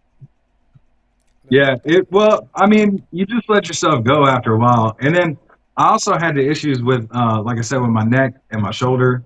And, like, I couldn't lift weights like I wanted to. I didn't feel good in the gym. I didn't feel good underweight. Like, you know how you bench. If you get in under a bench, you got to get under that stuff. Yeah. And if you don't feel comfortable, like one of your arms can't hold it, like, that shit's just going to come right down on you. Mm-hmm. So, like, if I don't feel comfortable pushing weight, I'm not trying to get under it. So I'm working on machines and stuff that I didn't really like and, like, wasn't, you know what I mean? Like, so working out wasn't enjoyable for me when I was doing it back then. Now it's a different experience. Now I'm not working in the gym. And also I don't work out in the gym. I work out on my job. So it's a little bit different. But man, it's all about just living good life, eating good food, taking care of yourself. And that's why you look so good right now. How old are you really, though? I'm 44. Okay. And what about you, Doug? How old are you? I'm 41. 41. Okay. So, man, we all the same generation. That's great. Mm-hmm. That's great. I thought of so many young kids. Yeah, like they'll tell you my go-to as far as, like, going to the gym, I hoop. I play in this adult league, 40 and up league, and I hoop, like, at least twice a week. I was in the gym like crazy, but, you know, with my job schedule and, you know, kids, married life and stuff, it makes it a little bit difficult or whatever. So, but the hooping is consistent because my job provides it. They got their own state-of-the-art gym. So me and my other co-workers, we got this league started. Come up in there, we get it in for like 2-3 hours, go right back to work after that. So you know what I mean? Yeah. So I really play a lot of basketball. So that's how I'm able to like really just keep the weight down and stuff like that. Cause I have a poor eating habit for real. Like I be wilding out with some food, but you know that's kind of how I manage everything. Yeah. And that metabolism don't run like it used to. Not when you're in your 40s. You know what I'm saying? Definitely not. Definitely not. And plus, I got pissed off when my son told me one day. He's like, "Dad, you getting fat." So I was like, "What?" So he started poking at my stomach. I was like, "All right, I see what you're saying," and I just had to get in the gym, get back, and really focus on my eating habits and get in the gym. So it's like 5 days a week, the salads with some protein, play ball, do whatever, walking, whatever like that. But eventually, this September, I'm gonna get back into the gym and really start hitting the weights again. Cause I used to power lift too, you know what I mean. But that powerlifting takes a toll on your body. Like it really messed me up real bad. Like so I had to let it go. As a power lifter, like a gym guy, I've got to say this. This is also something I never really said over the years working in gyms. Powerlifting is the most pointless shit in the world, unless you just like lifting heavy. It's pointless. There ain't never a time that you're gonna have to lift something that heavy in your life, unless there's some emergency happens, something falls on somebody, and by that point you're gonna have like emergency strength, and your adrenaline's gonna pump, and you'll be able to do stuff like that. You know what I'm saying? But like, when is there gonna be a time where you need to literally sit down and bench a car? Yeah. You know what I'm saying? I think it's basically an egotistical thing. Like, don't get me wrong. For the time that I did it for the short term, because I only did it for like 6 months or something like that, and they ended up dismissing me. Yeah, they ended up dismissing me. I had a lot of things going on, you know what I mean, during that time, and I just couldn't. I couldn't make the commitment. And although I told the coaches, like, look, this is what's going on with me, I guess they didn't understand, you know what I mean? I had a lot, you know, my mom was sick, you know what I mean, and a bunch of other things that was going on. I just couldn't stay focused on the powerlifting, you know what I'm saying? I couldn't stay focused on it, you know? So, you know what I mean, I'm being honest with that. But for the time that I did do it, it got me hella strong, but I don't know where that's going to be useful for me, you know what I mean, as far as like my lifestyle, you know, like, so you're right. Like, I don't know, like, unless I'm planning on lifting a car or something like that, you know, like when is that going to be? But you are going to go get groceries next week. Sorry, go ahead. What you know what I'm saying? No, but that's the stuff you need to work out for, because that's what the hell you're doing. You are going to be picking up your kids. You know what I'm saying? You're gonna be moving stuff around in your garage. You know what I'm saying? So you need functional workouts. That's the thing. I don't think the payoff for powerlifting is worth the consequences of it to your body. Yeah. You know what I'm saying? Their core strength isn't strong. Their fast twitch muscles and like ligaments aren't as strong. All the time you'll rip something, hurt something, whatever. You'll see people that do more functional workouts. Maybe not as much as like CrossFit, but stuff that's very core engaged and very like lighter weights, higher reps, that kind of stuff, very focused type workouts. All that's going to be better for you in the long run, because it helps your body keep moving. That's why I'm at 47. I can do my BME like it ain't nothing. You know what I'm saying? That's why I can do all this athletic stupid shit that I used to do when I was a cheerleader in high school. I can still do now. You know what I'm saying? And it's whatever. But it's all because I take the time to work on my core and my like smaller muscle groups instead of just those big ones all the time. Right. So, and that's something that powerlifters miss out on. So. Yeah, I agree with you. I remember what what I knew that my time was probably going to soon end is when we were training for this one. They were actually training. They were trying to prep me for eventually enter a competition. We were doing like I forgot what they call it. Let's just say it's called a marathon. So one dude, he was we was going deadlift for deadlift. Now, just like you, I could deadlift. I don't know if I could do it now, but I know back then I could do 600, 605 deadlift. So he went and did. We started off at 300, so we did 300. Both of us did that. 315. Both of us did that. 350. We just kept going up. And then when we got to like, I think it was 595 or something like that. When I was deadlifting, I was getting it up, and I guess I did it wrong because you have to cling a certain way and straighten. You know what I mean? Otherwise, you're gonna pull a muscle, and the bar brushed against my knee, and I ended up going forward. My balance went forward, and I nearly dropped it on my foot. So when it did that, it just messed up my whole set. And then since then, my knee was always bothering me. My lower back was bothering me. Of course, it doesn't bother me like that no more because I dropped the weight. As far as like, being so big, I had dropped a lot of weight.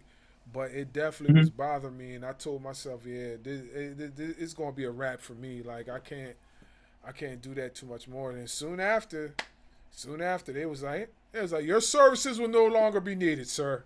Goodbye.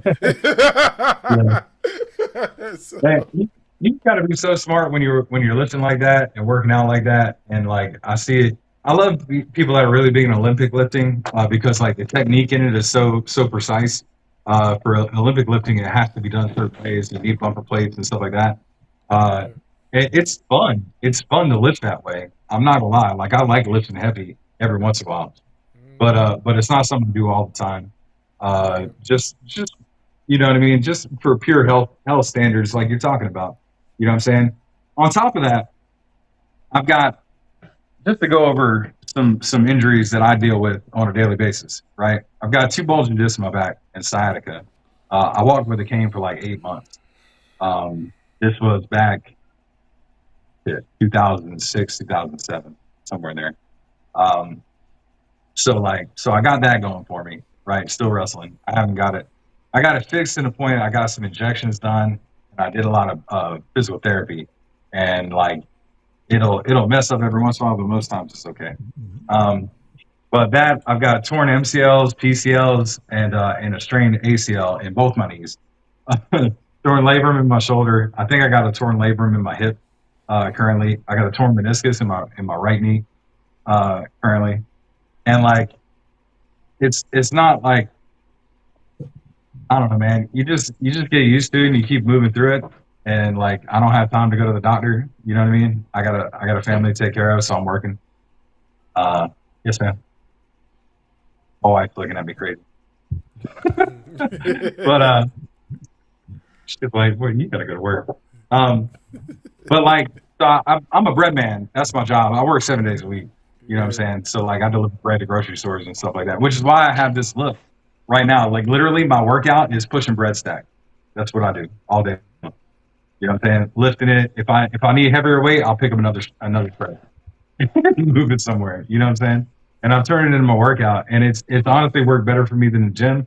Everything's more functional. Everything flows better. It's all for things that I do every single day.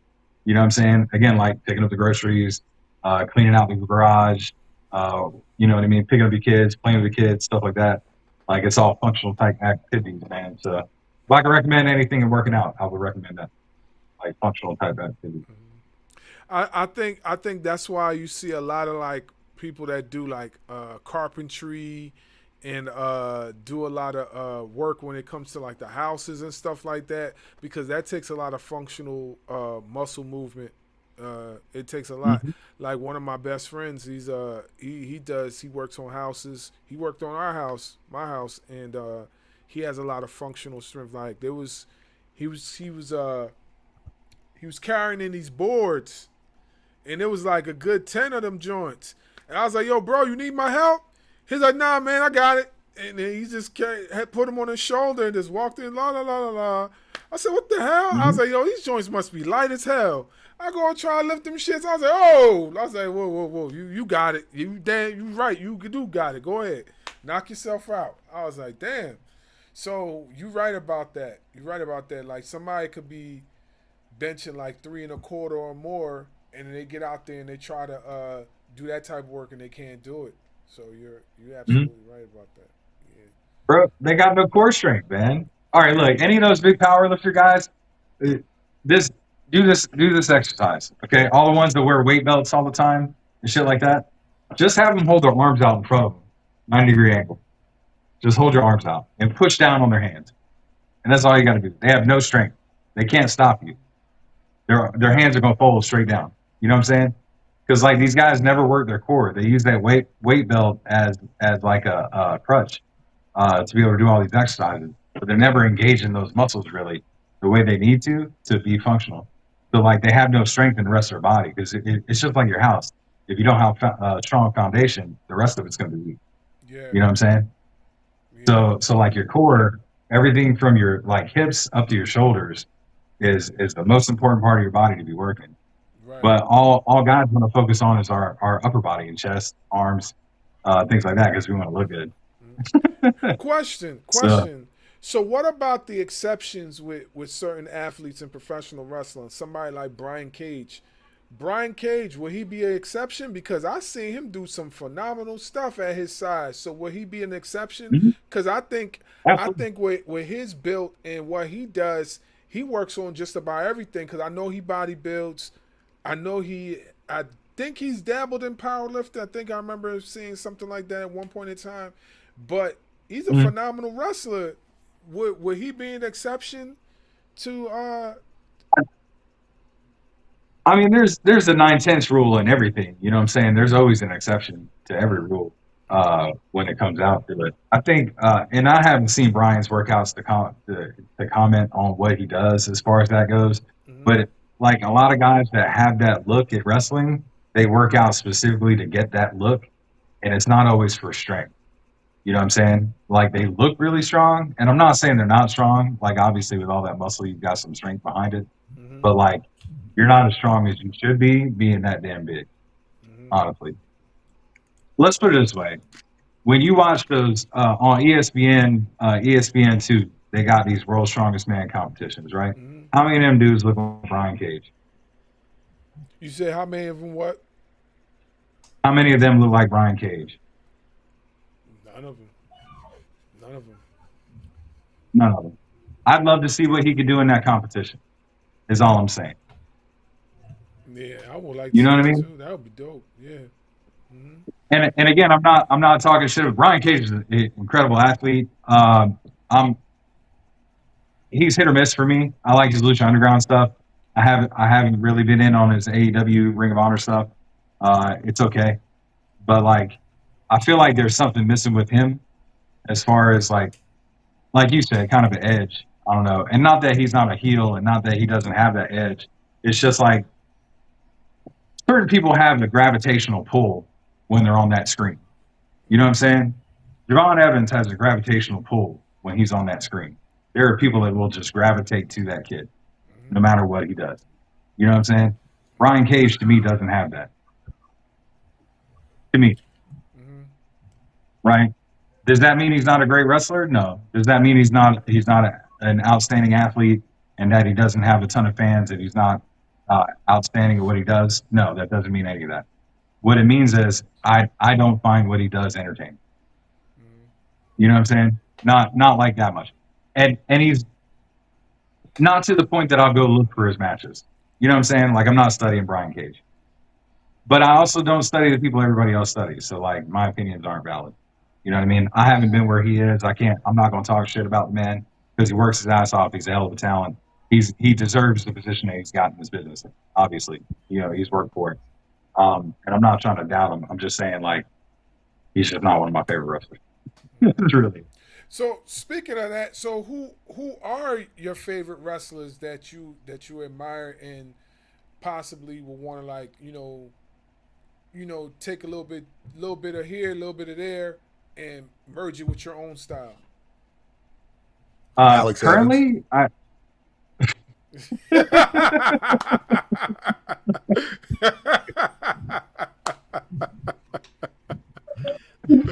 Oh, you funny.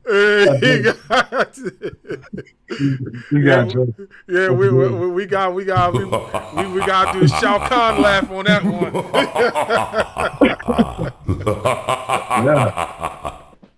Yeah. If I could take anything from Alex, I would take his. He's very conniving. He's very cunning, and he's very smart. I would take that from him. He plans ahead very well. That's something I don't do well because I'll just run in and beat the shit out of people. I don't plan. I'm just gonna beat you up. That's what I do. So like, yeah, I would probably take that. He's better with his temper than I am, typically. Okay. Even though we're both pretty explosive. But anyway, yeah, I think when it comes down to current wrestlers, I guess that I would take stuff from. I watch a lot of like Kevin Owens is back. I'm really excited about that because I love how he wrestles for his size. That's my guy. Yeah, Kevin Owens, that's my guy. That's the first person I thought of when you asked him that question, Bars. It's the first person I thought of. When you asked him that question, the first name that came across my mind was Kevin Owens. Yeah, that's my guy. And these are guys I get compared to also. I get compared to Kevin. I get compared to John Moxley a lot. All the hard-nosed, like, just hard fighters. And I look like Mox sometimes in the ring. Like, we wear similar gear, and we're both, old white dudes with balding heads. Mm-hmm. So, like, we look similar in beards. We're all related. But, so yeah, I mean, I guess now I would take them as some inspiration. I watch a lot of older stuff, so like I'll steal spots from Arn and Tully a lot. A lot of Oli. My nickname's Oli. A lot of people call me that. Well, some people call me that. Used to, not so much anymore. Now it's just Mark because I'm or some shit because I'm an old guy. Let's see. Man, who do I watch now? It's funny, man, because I'm into so many different types of wrestling. Like, I'll catch inspiration from little things, but it's never from like, oh, that spot was really cool. It's always like, oh, I love how you did that. For instance, all right, so there was a dusty finish in the one of the last matches that Javon had with Oba in NXT, and the ref got knocked out of the ring, and another ref came down. And they did a falsie there where they landed the finish, and like his foot was under the rope or something like that. I think Oba's was. So Javon had the pin, and the ref slides in from the locker room. 1, 2, 3. The other ref gets up just in time to see Oba's foot under the rope, and he's the legal ref because he's the one that started the match. He's a senior, so his call really is the one that matters, and that's what restarted the match. So I love little things like that. That's why I watch wrestling. You know what I'm saying? I love the details.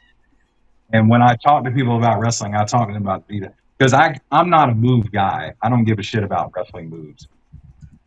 As long as they're impactful and you commit to them, they work. You know what I'm saying? Like, you don't always have to have them in a specific order. There's not really a build. You can start a match doing a power bomb if you want to. It looks a little weird sometimes, but like where do you go from there? But I mean, it's a story that you're telling if you're going to tell it. But if you're going to do that, make sure you understand what you have to do next in that match to make it make sense for the fucking fans. Mm-hmm. You know what I'm saying? So, and I think that's where my old school mentality of being taught to call it all in the ring, being taught to listen to fans and their reactions, being taught to react to certain situations, certain ways because of their reactions. You know what I'm saying? And those things can work for me everywhere I go. When I wrestled in Pennsylvania, they worked. When I wrestled in Ohio, they worked. When I wrestle like anywhere else I've been to, they like it's always the same principles. If you listen to the crowd and you take your time, you can make things work.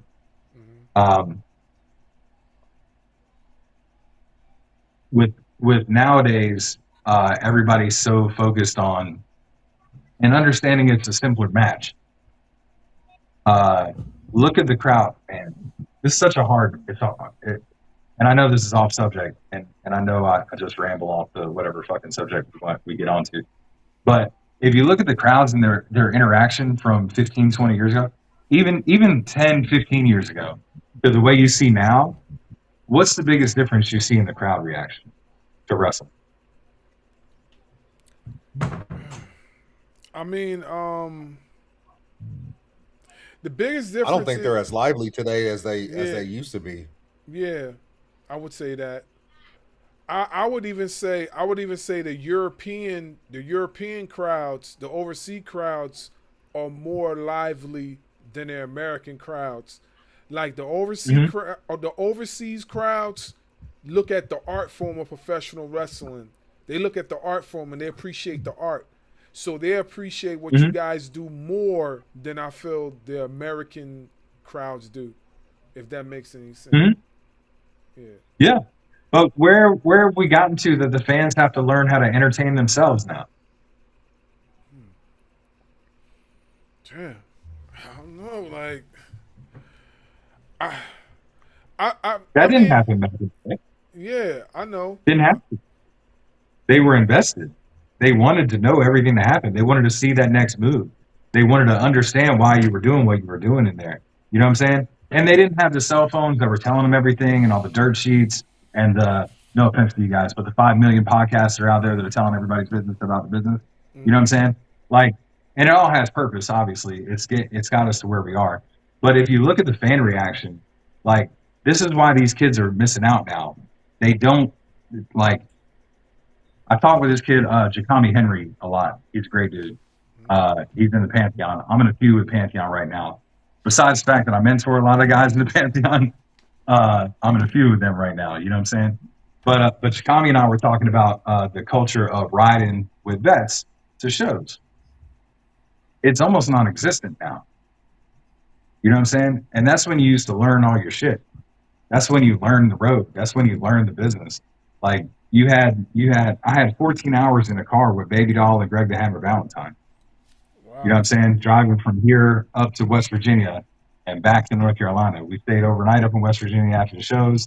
I got to hang out with Greg Valentine and Terry Funk and Manny Fernandez and Baby Doll and just chop it up. You know what I'm saying? And, like, I learned more in that night than I probably learned the last 3 years in this fucking business, trying to find my way. Yeah. So, but these kids don't do that anymore. They're local. Their YouTube following gets them places. Their social media following gets them places. They work. There's more travel now, but they're traveling with their friends. They're not traveling with vet a lot of times. Vets are traveling with their families now. You know what I'm saying? So there's like a disconnect in the business of us being able to teach people how to listen to crowds, how to talk to crowds. So unless we're there at their training session, they never get it. You know what I'm saying? And, like, it's like, you know, when every older generation dies, that things get forgotten. Yeah. You know what I'm saying? So, like, this older generation of wrestlers, and I think it's turning around a little bit now, in very small ways. But, like, guys like John Cena, who call a lot of it in the ring, they're a lost art now. Like, these guys are a dying breed. Guys like me are a dying breed. You know what I'm saying? And I'm worried that wrestling is going to get so stale because of that, because no one listens to the fans anymore. They listen for reactions because they want the chants and shit like that, obviously. But they only get those reactions off of cool moves. Like if you do a Canadian Destroyer off the top rope, yeah, no shit, people are going to pop and jump out of their seat for it. It's a crazy ass spot. You know what I'm saying? But like, what else did you do in that match?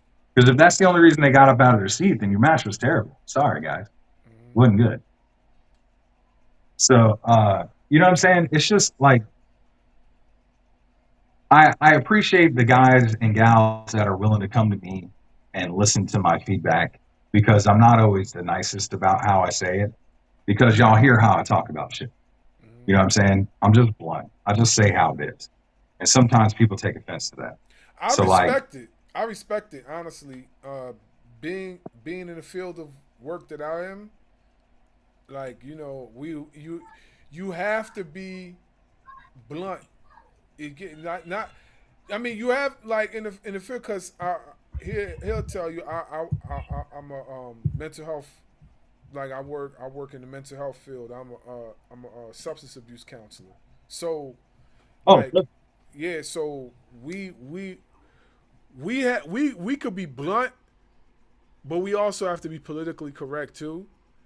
But my style of how I interact with my patients and whatnot is more blunt than anything, because I feel like they'll respect it more if I just tell them flat out, like, nah, this ain't right, man. You can't do this, you know? So when you're saying blunt, I respect it. You know, I think it's admirable if you just come out and let the people that you're interacting with, you're training, whatever, let them know, look, no, stop. You know what I'm saying? Because a lot of times when you sugarcoat it too much, you know, they think it's okay. And the next thing you know, they go out there, they do some crazy move or whatever the case may be, and they end up breaking 2-3, you know, bones in their body. And then you look at them and like, yo, why didn't you just say something? Well, I tried to, but you wouldn't you know what I'm saying? So I respect it. I'm at a show. No, you know what? What's up? Go ahead. You know what that else boils down to? You said something earlier that struck a chord with me, that the reason why people like you and even myself, because he'll tell you, sometimes, depending on my mood, I can get pretty vulgar, right? You said earlier you were in the Marines. Mm-hmm. I was in the Army. I was in the Army for 12 years. So I also equate that to being in the military, because when you're in the military, they talk to you however they need to talk to you to get something across to you that it needs to get done, or somebody's going to die, right? So if they have to cuss you out to get that message across to you, that's just how it is. And you have to take that shit and keep on going and make sure you and your battle buddy don't die. So I also equate you being like that, the way you talk, is also because you were in the military just like I was. And those guys in the military don't care how they talk to you as long as the point gets across to you. Well, and then you took it just like I have. You took it into your civilian life. However, you got to say stuff to get it across to people that you mean business and it needs to get done. That's just how it comes out. Yeah. Direct, but not disrespectful. You know what I'm saying? Right. Well, you could be blunt, but not be a dick. And like, some people take it as you being a dick because you're criticizing something they're doing. And obviously everybody, especially the younger kids nowadays, want to feel like they're doing it all right all the time. And if they do it wrong, they're like, it's never going to happen. I'm never going to get it right. You know what I'm saying? Like, it's the worst thing in the world the first time they do something wrong. But like, once you can get them into the role and they practice and they keep doing it, like, there's ways to encourage people and there's ways to be blunt and be direct, but not be a dick. You know what I'm saying? Like, I've learned through the military that, and I've learned through my lifetime of being a manager. I've managed businesses since I was in my 20s. You know what I'm saying? So like, you can't always talk to people certain ways to get certain reactions out of things. You got to understand which person you get best reaction from. So like, if you walk up to me and cuss me out, I'm probably not going to do a damn thing you want me to do. Probably not.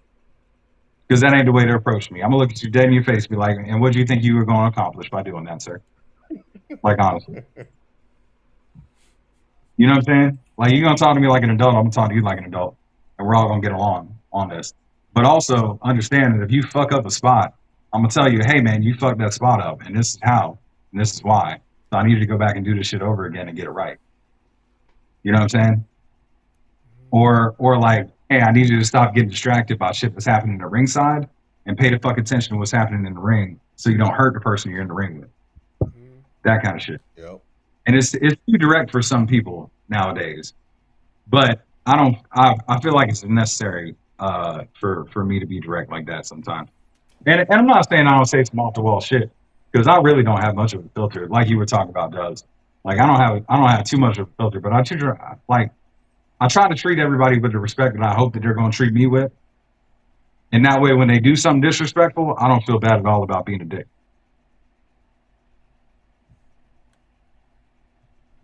I agree. I definitely agree with that. All right, so I wanted to wind down and I wanted to talk about, you know, some of the mishaps that you might have had in your career that led you back to where you're at right now as far as your successes.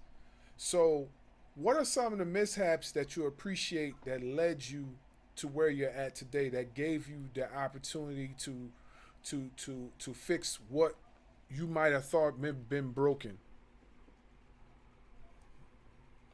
That's an interesting question. I can tell you that when I had my time away from the business, it gave me a lot of clarity in life in general. And when I had clarity in life in general, I understood what I wanted to do.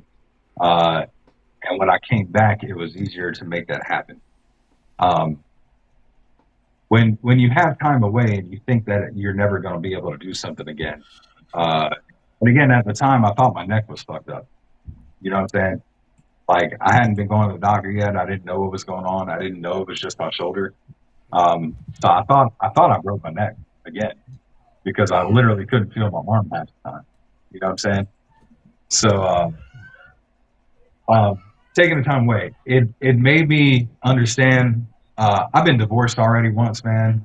I fucked up a family, and it was terrible. Like, just because I was, I guess, selfish and focused on myself, and like, you know, I was working all the time, and obviously, you know, you're there to take care of the family, but like, you got to work and you got to do your thing. As men, we got to go out and do our jobs. You know what I'm saying? Mm-hmm. So like, I made a lot of mistakes in that marriage so that I could get it right in my second marriage. You know what I'm saying? And that, maybe that's not so I could get it right, but like, I made the mistakes and I was happy to do them, to learn from them. Not happy that they happened, but I was happy to learn from them to do better when I had another opportunity down the road. Sorry, I had to phrase that right, because it's not like I'm happy that I got divorced and all that stuff happened. You know what I'm saying? Although it did turn out like my wife is the greatest person and the best partner I could ever imagine having. Like, she's outstanding for me. She might be a lot for a lot of other people, but she's perfect for me. And that's what matters in this situation. So like, it worked out really well. But like, I wish I wouldn't have made those mistakes. When I was younger in the business, I wish I would have stayed single. If I can give any young wrestler any bit of advice, stay single. Stay single. I don't have issues with relationships. I just want to make that clear. I'm just saying, stay single for your own personal benefit. You're trying to travel. You're trying to be on the road. You're trying to get assigned a job. You're trying to get a contract. You want to fly all these places. Why are you going? Why, like, who's taking care of your dogs at home? You know what I'm saying? Why you got wife and kids at home? You're on the road all the damn time. You're not present. You can't be a father. You can't be a husband that way. Right. You know what I'm saying?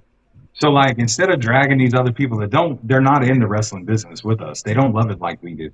They don't care about it the way we do. They don't see it the way we do. And I've spent years trying to like explain it to people that aren't in the business. But then in the long run, it's like they look at us like, man, you're so blocked in that business. Like there's a whole world out here you got to see. Like we need you to come out of it sometime. You know what I'm saying? So like when I was able to take that time off from the business, I was able to reflect back, because while you're in that wheel, man, you just keep rolling. You know what I'm saying? You're constantly trying to get booked. Like, nah, all right, I got a stinger. I'll be all right. I'm going to give it a couple days, see what happens. But I got this Saturday, and I can't miss this show because this is an opportunity. You know what I'm saying? Every opportunity I have to get in the ring is an opportunity. I could use this for somewhere. I could take this tape to get signed. Or I could take this match to send to another promoter back then, because we had to send videotapes to people with 8x10s and our addresses and shit on them to get booked. You know what I'm saying? So like, you learn from all these mistakes. And I made the mistake of saying too much back in the day on social media, and that ended up hurting me in opportunities. I made the mistake of probably saying too much to promoters back in the day, and you know what I mean, kind of overstepping probably where I needed to be for my time in the business at the time. And whether I was right or not doesn't matter. It's just, you know what I mean, like understanding placement where you are in the business. So I should have been a lot smarter about that. Do I regret any of it? Hell no. No, not a bit. Not a bit. Because it made me who I am today. And I feel like my morals and the reasons why I made the stances that I've made in my life towards wrestling is because they're morally driven. And I have certain things that I'm willing to work with and I'm not willing to work with, and people that I'm willing to work with and not willing to work with. You know what I'm saying? So like when I'm loud on social media, typically it's because I'm calling out some kind of predator in the business, some dude that's like a sexual predator or a thief or a jackass or a shitty promoter that doesn't pay people or something like that. But when you're one of those people that causes those waves, people tend to not use you because they think you're going to cause waves. Right. You know what I'm saying? Mm-hmm. Which is fine. It is what it is. You know what I'm saying? It's cost me opportunities. So I talk to other wrestlers and younger kids about how they can maximize their opportunities while still staying in the middle. You know what I'm saying? Be smart about how you say things and what you say things. Everybody wants to have an opinion on something nowadays, but you don't have to. You know what I'm saying? Be smart about what you're doing. Mm-hmm. And if you do have an opinion, just make sure it's a good one. You know, because you're going to have to stand by this later. People are going to hold you accountable to it. Yeah. So make sure it's a good one. But yeah, man, I learned from those mistakes. I learned from the mistakes of trying to do too much when I didn't need to. And now I try and learn by teaching kids not to have to do too much when they don't need to. I learned from the mistakes of being scared of rejection. And because of my fear of rejection, I didn't go after opportunities that I should have when I had time. So I use that and I learn from that, and I try and teach younger kids, and I give them all the resources they could possibly have that I have to get them to another level in this business.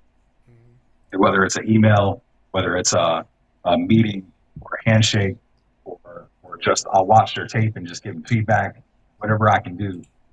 To be able to do that for somebody to help them get over that hump, to not be so scared of that rejection.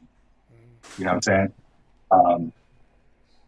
Yeah, man, I've learned from a lot of mistakes in the business that got me to where I am. And like some are good, some are bad. You know what I'm saying? Like nobody wants to be the guy that's been on the indies for 25 years and not made it up to WWE or something like that, but I have been, and I appreciate that people respect my abilities and stuff like that.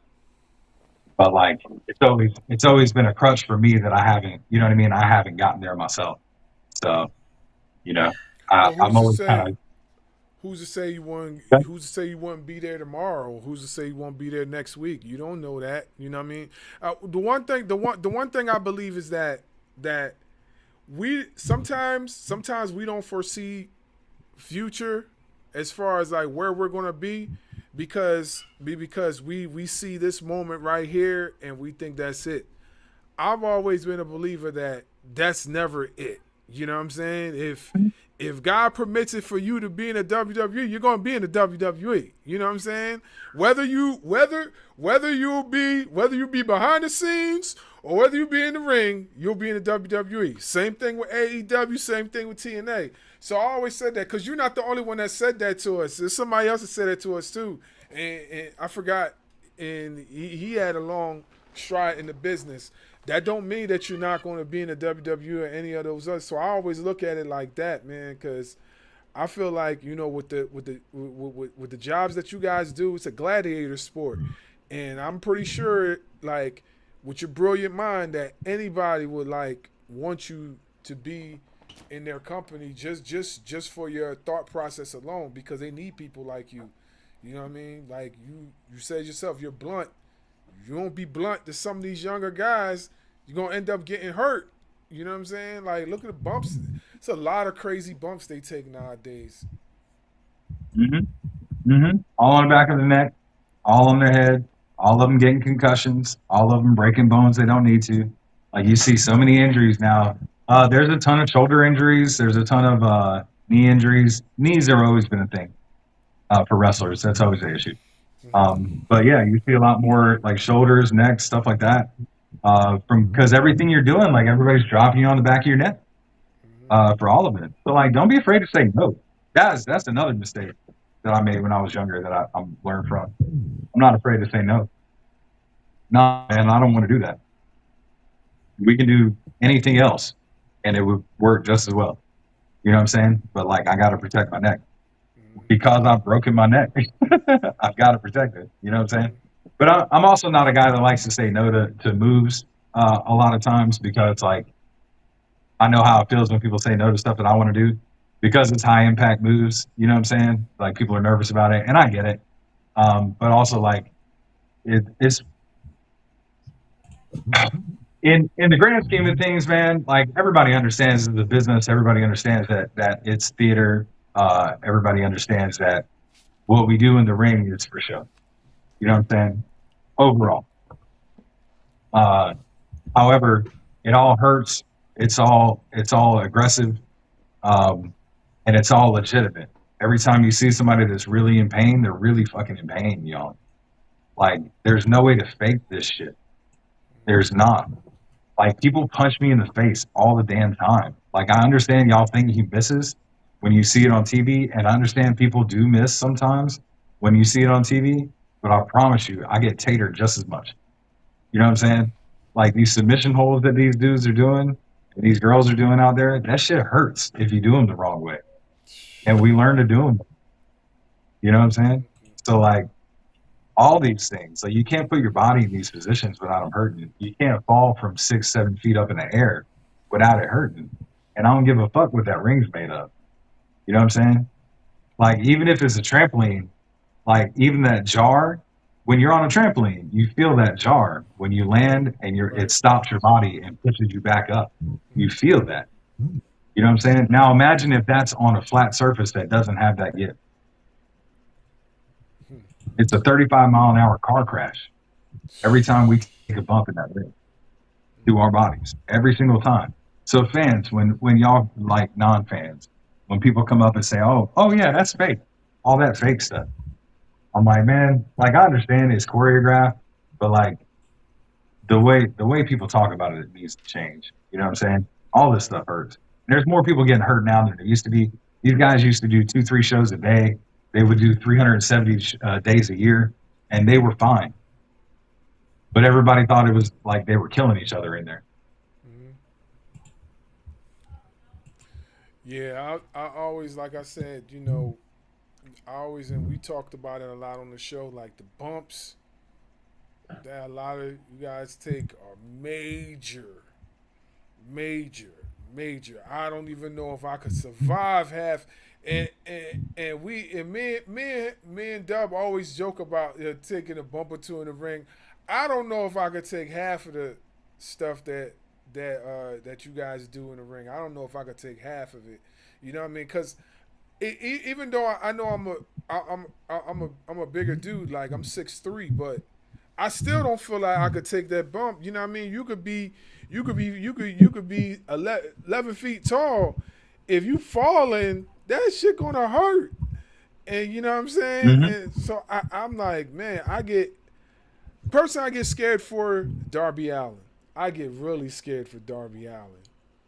Darby Allin takes Yes. a lot.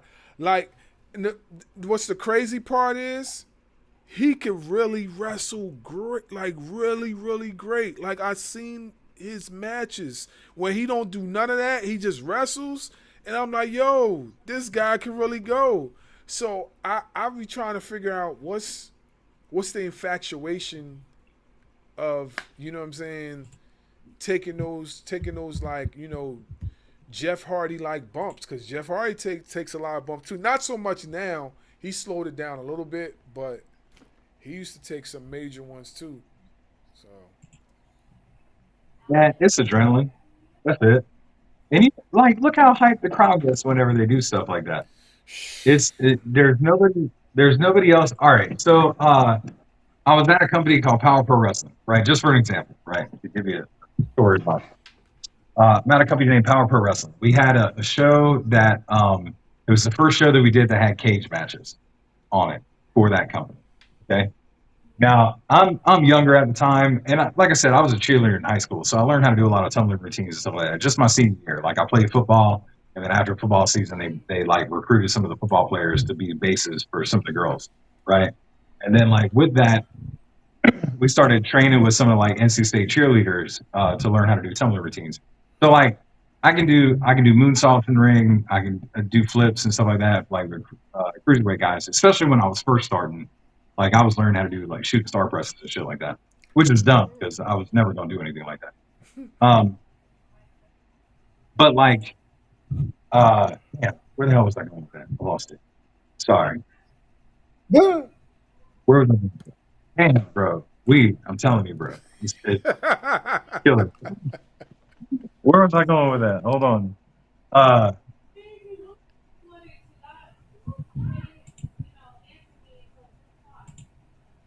I don't remember. Oh, the bumps. Yeah, man. Like you get used to them after a while. You know what I'm saying? So like, once you get in there and you start doing these moves, the excitement. Once you get in there, and you start doing these moves. You start seeing like the fans go nuts every time they see Jeff go for that ladder, right?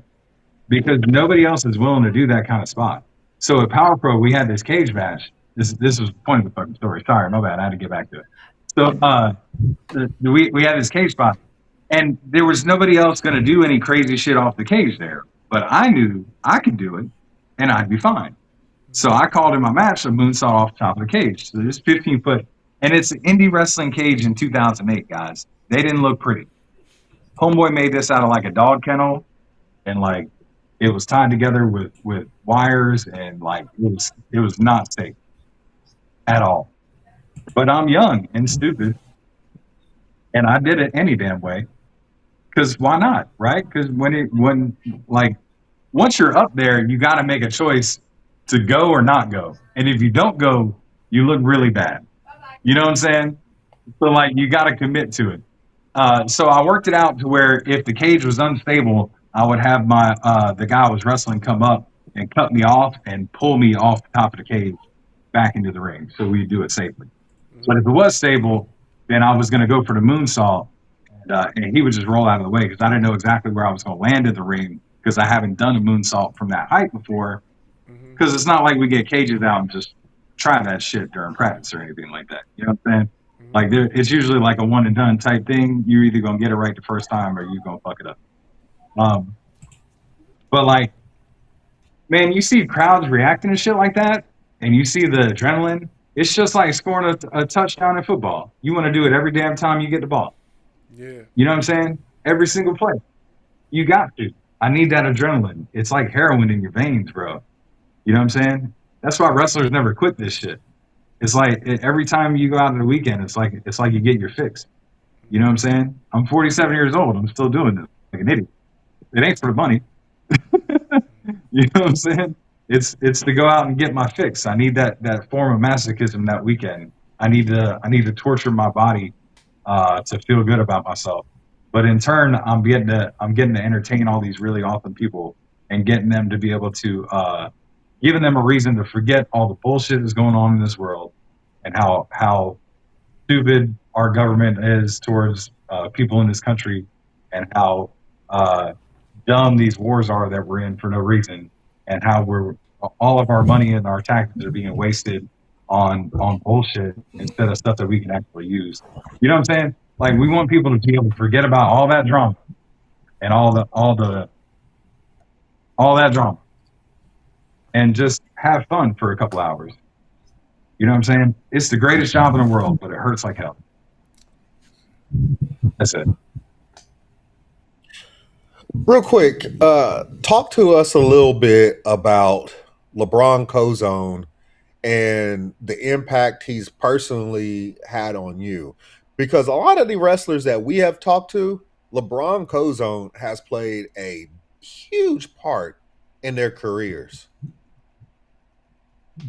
Yeah. All right. So I met Cozy originally when he first got in the business. I've been doing this longer than him. So I met him when he started at CWF, and we did not hit it off at all. He didn't feel like he fit in there. He fit in. He felt like they weren't teaching him. And a lot of guys feel this way too. Like you'll find that you'll get into classes and they have their like teachers' pets, and they have the guys that are just kind of make it, like just trying to get a crumb. And he was one of those guys that was trying to get a crumb, and they weren't really treating him the right way. So he left and started his own training school, Firestar Pro Wrestling. Okay. And at the time, like from what I knew about Cozy, he wasn't really trained, to be honest. Like, I don't understand why you're opening a school. Like, you don't know what you're doing yet. Why are you teaching other kids how to do this shit? Right. And he got a lot of flack over that from a lot of people. And he just kept going because Cozone is very determined. And when he felt like he was going to be successful in what he was doing, so he wanted to keep going with it. And obviously he is. There's a guy, Griff Garrison. You guys know him from AEW? Yeah. All right. Griff was probably Cozy's third trainee. He had third or fourth. He had like TDT, and he had like James Ryan. Maybe this is before. No, yeah, James was just getting there. Maybe this is before TDT. But yeah, Marcus Cross, and he had Griff Garrison, right? I wrestled Griff in his third match that he ever wrestled. And it was in Fayetteville. And we put it together. It was a little choppy, but like he did a great job. He listened really well. And like his fundamentals were outstanding. And I literally walked to the back after that, and I walked up to Cozy, and I was like, bro, if that's how you're training people, I have full confidence in what you're doing. I think you're going to do an amazing job, and I hope you do really well with it. You know what I'm saying? So I went from a full detractor to this dude's got it. He's doing something right. All the way back then. All right. So as I'm leaving the business, that was probably a couple months before I got out. That was back in 2017. And that was the most of my interactions with Cozone. Besides the fact that he was kind of an outcast on the area, and a lot of guys treated him like shit. They really did. There were guys that would shoot on him all the time just because they thought he was uppity or whatever. You know how it is, man. Like motherfuckers think you're trying something good for yourself. They want to take you down. So like that's how it was. It's in the South, and it's you know what I'm saying. So like there's a bunch of dudes trying to put him in his place. Stupid. But that's what it was at the time. But yeah, so like I told him there, and we talked about it, and like I was just really behind what he was doing because Griff really had it. Like I knew he was going to be somebody good. And look at him now, like he's killing it. AEW, doing great. Let's see. When I left out of the business, Cozone bought my boots. He I think he still wears them, as a matter of fact. Wow. So, yeah, we got that connection. When I came back to the business, he was the first guy I went to talk to. I went and I asked him if it was cool if I could work out there. I'd be happy to share my knowledge, obviously, you know what I mean? But I needed to get back in ring shape.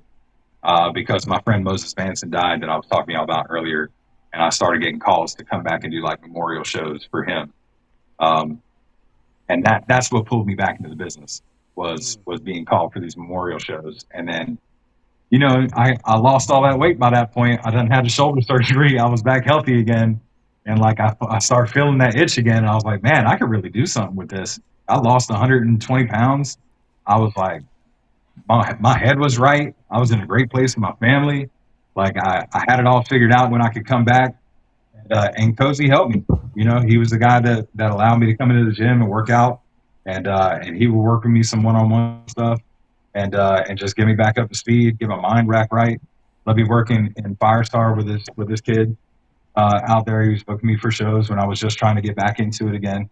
I wasn't really taking a lot of bookings. You know what I mean? He introduced me to Alex through Cozone. You know what I mean? Through Firestar. That's how we got that movie role. It was done. It was shot at Firestar. That's how it happened. So like, yeah, man, Cozy's been a big part of what I've done. Like, he's not been my trainer or anything like that specifically. Has he taught me some stuff? Absolutely. He's an incredible wrestler. Probably one of the most talented guys I've ever seen do this thing. He's very smart.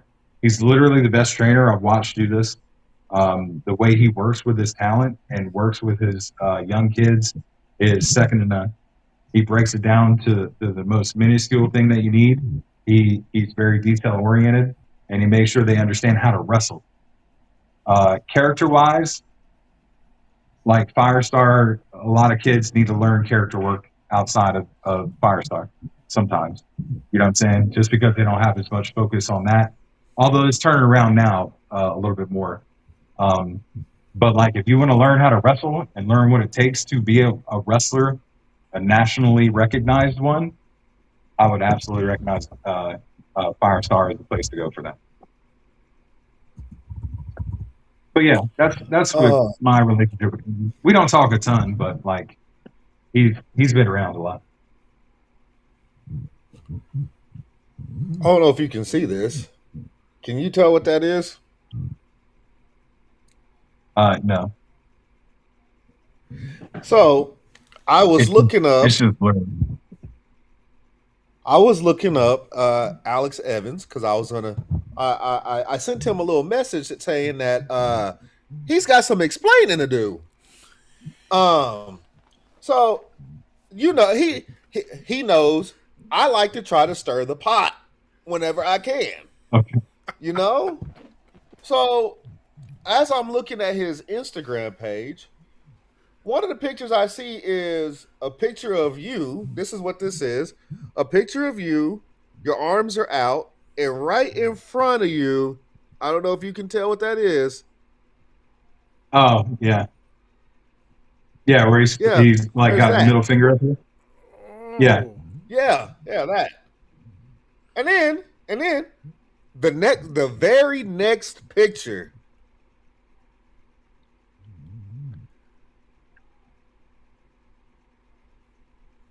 Yeah, I still can't see that, really. Oh yeah, the nut shot. Yeah, the nut shot thing. Yeah, he's real proud of himself, man. And I'm glad he is. Yeah, I'm glad he's proud of himself. So that's the most interaction I've had with him since all this. You know what I'm saying? Like, that's it. He's just had these little petty bullshit pictures that he puts up. And I'm like, bro, whatever. I'm not even like, I'm focused on my career, and let him do his thing. Cause like, ask him, go ahead and send a message to Alex. Ask him the last time he wrestled. So this is what I did. I told him, like I said, you have some explaining to do, sir. When can we get you back on the show so you can explain? So here's what I'm going to do. Whenever he sends a response and we can set up a date for him to come back on the show, I really want to stir the pot and try to get you to pop up on the show with him. Well, it's not a surprise now because we're on the live. Hold on. hold on. Mark already said that Alex probably won't see this because he's in the bed. Okay. All right. I mean, bro, it's like almost midnight. He runs a restaurant. Like, he owns a restaurant. He's got to be up in the morning. You know what I'm saying? Same thing with me. I got to be up in the morning. So like, we're gonna have to wind down here soon. Yeah. But yeah, and we're both fathers. You know what I'm saying? We're both adults. Like, that's the thing. Our relationship worked really well because we're both that type of people. You know what I mean? We're both parents. We're both responsible adults. We both get up early. We both work our asses off. We both come home to take care of our families, and that was it. So like, we got a really good working relationship because of that. And again, I don't know if eventually, like, he got tired of people saying he was in my shadow or some shit. Like, because I haven't talked to him. If you can get that information out of him, please let me know. Because the most he's said or done or anything online has been those stupid ass pictures. And that's it. I mean, he looks like a child at this point, to be honest. You know what I'm saying? So, like, grow the fuck up. Come talk to me. Answer your phone. Answer a text message. I'll see you tomorrow. Come talk to me tomorrow. You know what I'm saying? Like, let's be adults about this. If we're not gonna work together, I don't care, bro. If you don't want to work with me, then that's fine. I've said this before. It is what it is, bro. I've been doing this for a long time. I did it way before I met Alex Evans. You're not my first tag partner. You ain't gonna be my last, probably. Maybe. Fuck it. I don't know. But like, in the grand scheme of things, bro, at some point, you gotta grow some balls and come see me face to face and not do all this running up from behind me bullshit or coming up while I'm fighting two motherfuckers bullshit. None of that. Like, we don't do that where I'm from. I don't do that in Jersey. Homeboy, like, you ain't do that in Jersey. You don't do that in Oklahoma. I don't know what they did in Chicago where he was at, or out in New York where he was at. But like, where I was at in New York, we ain't do no bullshit like that. We went up and saw somebody face to face. We had a problem with him. You know what I'm saying? So like, come handle it, Alex. Come see me. I'm real easy to find. You got my number. Come talk to me. Real easy. But yeah, I'll do that. I got no problem with it. Well, I will keep you in the loop. Whenever he does respond, I'll keep you in the loop. And then that way, if we can get this scheduled, Bars, I know you like to send out the live to everybody. Send it out to everybody but Alex. Once I can get this scheduled to get him to come back on the show, I'll have him send you the link to join up too. And then maybe we can get this squash and get the team back together. Maybe we can figure out what happened for him to want to touch another man's genitals. Yo. Man, you say it like that, it's a whole different deal.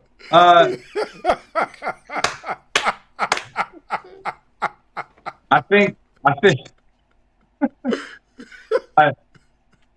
I think, man, I'm telling you, we've been working together for like 3 years now, and we've been really successful. We've had 5 different tag team championships out of 5 different companies. He's had a couple singles titles. I've had my singles titles. We've been doing our thing. I don't know if it's hey man, I want to do more singles work. Like, him and I talked about this last year. I was like, yo, I want to do more singles work because I don't have a lot of time left in this. You know what I'm saying? Like, my time in front of me is way less than my time behind me. So like, I got some stuff I'm trying to do on my own. That's why I came back. I was trying to do stuff on my own a little bit, and we got hooked up this tag team, which is great and everything else. But like, we started taking more singles bookings. I don't know if he's upset that I was getting more bookings or like I was getting more exposure or what. But motherfucker, what you expect? I've been doing this for 25 years in this area. You know what I'm saying? Like, people know who I am. I'm sorry if I'm getting booked or getting better matches than you. Well, you're upset because on our singles matches, I'm in the main event and you're like second or third on the show. Sorry, fan. Earn it. I had a shirt for a long time said, earn that shit. Hey, Alex, earn that shit. So, anyway, he going to have to answer for all of it soon enough, man. I'm saying, even if this happens, and I appreciate it, I'm fine. If we want to talk about stuff, then we can talk about it. But he's going to have to, he's got, at the very least, an apology for this bullshit. But even at that, just stop being a dumbass and come back and let's make money. Because we've been making money. Like, the team's money. You know what I'm saying? I don't understand why you want to leave money on the table unless you think you can do better. But if you think you can do better, go do better. Show me. Oh, you heard it here, people. So as we're getting ready to close it out, because I know you got to work in the morning, and my bro got to work in the morning, and I'm on call. I work in the natural gas industry, so I could get a call at 1 o'clock in the morning, have to get up and go investigate. So as we're getting ready to close it out, tell the people what you got coming up and where they can watch it or how they can watch it, and give them your all your socials so they can keep up with you. Yeah, man. Real easy. You can find me online at Real Mark James. Everything. That's my social everywhere. At Real Mark James. RealMarkJames. You can also find us on First Bake, which is something I do with my buddy Daniel Becker, who we review cannabis and we talk about cannabis and its health, its medical effects, and how it helps people throughout their lives, things like that. Also, and just to plug the network, Bad Pants Media, Bad Pants, that they do all my creative work. They made this design, all my designs, and everything else. Daniel does. He does outstanding work. I want to give a shout out to Freddie Sound and Lights. Also, that's my dude. Who's the guy that literally goes around and makes every company in this state look amazing on their shows. He's the guy that brings all the lights and the projection and like the entrance ways and all that stuff is Freddie. So I just want to shout him out real quick. We're going to see all of us tomorrow at Mall Mania in Greensboro. Tomorrow, I think the show starts at like 2 or 3, somewhere in there. But check out mallmania.net for more info. They're selling tickets. Tickets are cheap. Bring your family out. It's going to be a great show. It's not in the mall specifically. There's a building next to the mall in the same parking lot. But it's right there at the mall in Greensboro, Four Seasons Mall. So you're not like in Four Seasons Mall enough to get shot, right? For y'all that are from Greensboro, y'all know. Okay. But like we're outside the mall, so it's safe there. Y'all be okay. We're good. Come bring the family. It'll be a great event. Sorry, my bad. And then on the 28th, I'll be at in Wake Forest, North Carolina, at a Fight for Glory. I don't know who my opponent there is yet. I've got some ideas. Alex, Alex, sign the contract, bro. Sign it. If you ain't gonna sign it, then Elliot Shock, bring your ass to front and you sign that motherfucker. Because I'm tired of your ass too. So we can all handle it. I'll call all y'all bitches out. So I got an open contract with Fight for Glory. I don't know what's going on there, but I know I'm supposed to be wrestling somebody. I'll figure it out, I guess. And then the 29th is I'm not wrestling there, but it's Wrestle Revival, which is Firestar Pro Wrestling's Wrestle Revival. They do it every year. It's their biggest show of the year. It's going to be humongous. I promise you. Y'all do not want to miss this event. If you're in Greensboro, find a way to get to Wrestle Revival. You won't be disappointed. And again, I ain't even working with Firestar right now, and I'll put them over because that show is always incredible every year. So that's Friday and Saturday from the 28th and 29th of this month. Other than that, I'm working with a company called IPW, Insurgents Pro Wrestling. September 12th, I'll be there wrestling a guy named Chance Allen, Mr. 5050 from the Discarded. And that's a great fit. It's up in Eden, North Carolina, if anybody's out that way. And you guys got nothing to do, come check us out. Insurgents Pro Wrestling out there for Tyler Bruins and his crew. They run a really good show. It's just a small. They had a show online recently. They had Richard Holiday and Jack Tatum there is one of the matches. So higher echelon than the normal, but it's, you know what I mean? They're a younger fed. They're starting out, and they got a lot of green guys. They're trying to get better. But it's a fun place to work at. Good people. See, well, yeah, that's all I got here. I've got UPW in November, but that's like really far off. So I don't go for that kind of stuff. But yeah, that's it. That's how you find me. Well, I would personally like to get you rescheduled because there's more that we can go over, like your outside adventures. Um, we can dive more into your wrestling. We can talk about how all your matches have gone since we've talked to you, because you got the matches tomorrow. Mhm. Hopefully, Alex Evans stop being a little bitch and sign the contract, and you can get your revenge. On the dotted line, bro. Um, It's I a full mean, example of, look, all this is when keeping it real goes wrong. You know what I'm saying? All these kids trying to keep it real. They think they can do shit with this old dude. You know what I'm saying? Oh, you old, you bald, you about to retire or whatever. I'm gonna put you out in the pack. Please do it. One of y'all motherfuckers do it. One of y'all, I'm begging one of you to put me out the pasture.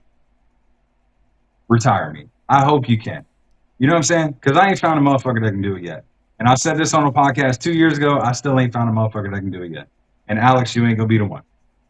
Elliot, you ain't gonna be it either. I can tell you that. you heard it here.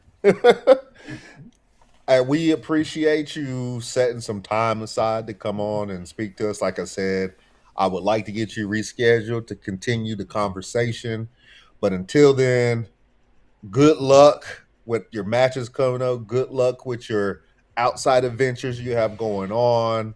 If there's anything we can do to help you in the meantime, feel free to reach out. We have the Ring Ropes and Turnbuckle Instagram. We're both on TikTok. We both have Facebook. However you need to reach out to one of us. If we can help, we have no problem helping. For sure. So, For sure. I'll hold you to that, man. I'm gonna reach out to you guys for some stuff. Promise you. I'm gonna get y'all involved in some things. Sure. So We're let's down. have some fun. Let's do it. We're down. For All sure. right. For sure. All right. I did this. I'm telling you. Ask Daniel. This is how we met. Daniel Decker, Live Laugh Marry. They brought me on the show. I did an interview with him, and I started talking to him and Christian Rainey. And out of all that became Newborn Wrestling out of there. Christian messaged me after the show asking how to get in the commentary because he was interested in commentary. I started talking to them about that. And then they started asking me more questions about the business. And it's turned into a 5-year great creative relationship. Daniel does the graphics for a ton of different companies in the area, including Fight for Glory, including Insurgents Pro, including some new places that are going to be coming out soon. And Christian ran a great company with Newborn for a while. He was a booker. You know, he's out doing this thing now. So you never know, man. What are y'all's goals? Yeah, I may be able to help you out with that too. So we'll help each other. Well, Absolutely. like I told you before, I do graphic design. I don't really need the AI, but I just do it. I use mostly the AI just for our stuff, but I have my own LLC company called S Got Bars, and I do ghostwriting. So I've written a theme song for one podcast already, Future Sock podcast. Yep. I've written that theme song. Hell yeah. Yeah, so even though you see the AI version of me rapping, no, I've written that for the AI, so I really can rap. You know, I did shows in the past for some big name artists back in my youthful days and stuff, but I really can do that. And then my boy has his podcast called No Cap, and he does a lot of sports commentary. He does the boxing and MMA stuff. He reviews those. So we do. We're a well-oiled machine. We do a lot. You know what I'm saying? So if you know anybody that would some adjusting on their themes, you know what I'm saying? Maybe they might need a heel manager. I come up in and do my Paul Heyman. You know what I mean? Ladies and gentlemen, right. You know, right. I don't know. So, but yeah, we do a lot. Yeah. Oh yeah. Yeah, but we do Man, a lot. I appreciate y'all having me on though, definitely. And it's been great talking to y'all for this time. I'm sorry I talked y'all's ears off so much. No. We enjoyed it. We enjoyed it. Go ahead. Yeah, End it off, bro. Go ahead, finish it off. Well, with that being said, everybody, we appreciate everybody that tuned in. Mark James, you are now part of the family. Don't forget that question. Don't forget that question. Oh, bro, we haven't done an interview in some time, right? So typically I end off our interviews with, if you could see anybody on the Ring Ropes and Turnbuckle podcast, who would it be? But you gotta listen to this one. You have to help us get that person on the show. Oh, okay.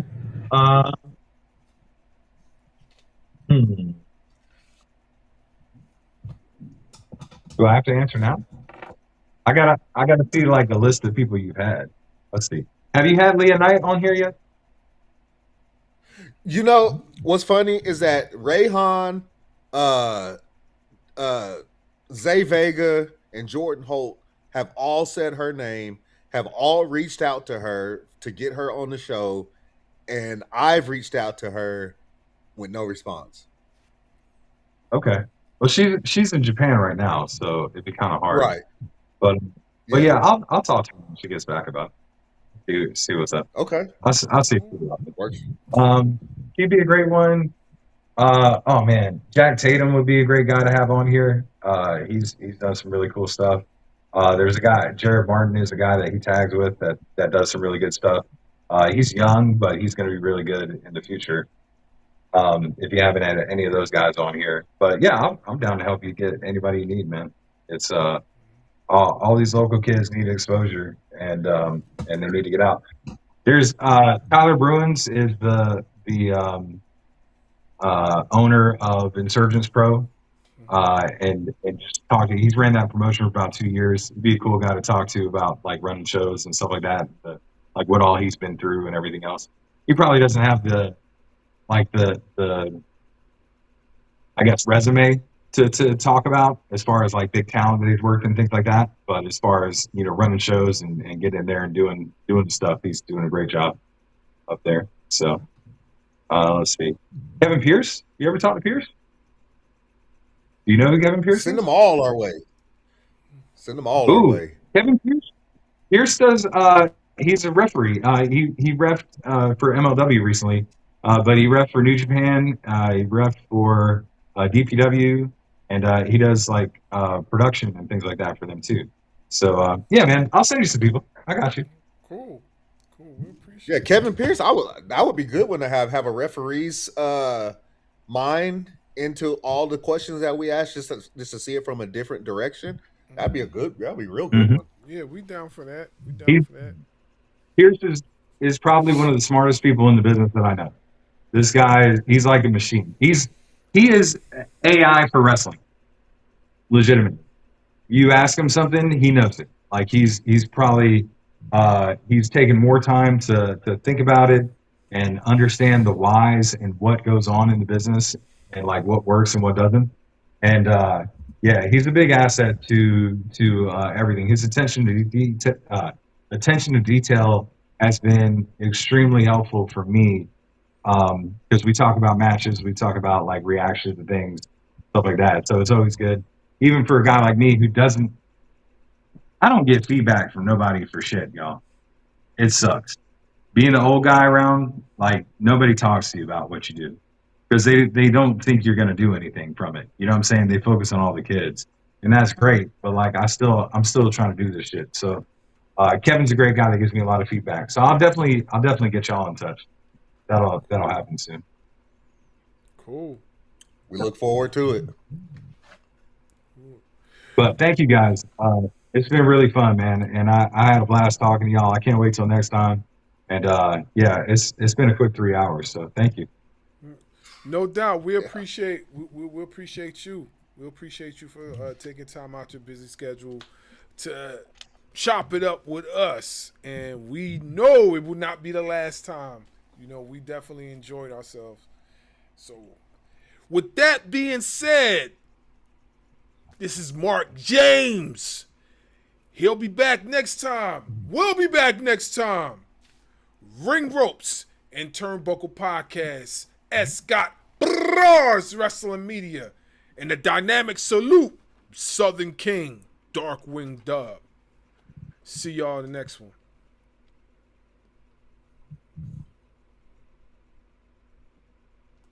And that wraps up another explosive edition of the podcast. Join us next week as the road to the championship continues. Yo, Robert Mason here, and the fire in this arena is unreal. And I'm Molly Finwick. We are the Ring Ropes and Turnbuckle commentary team, bringing nonstop action. This is the Ring Ropes and Turnbuckle Podcast, your home for real pro wrestling talk.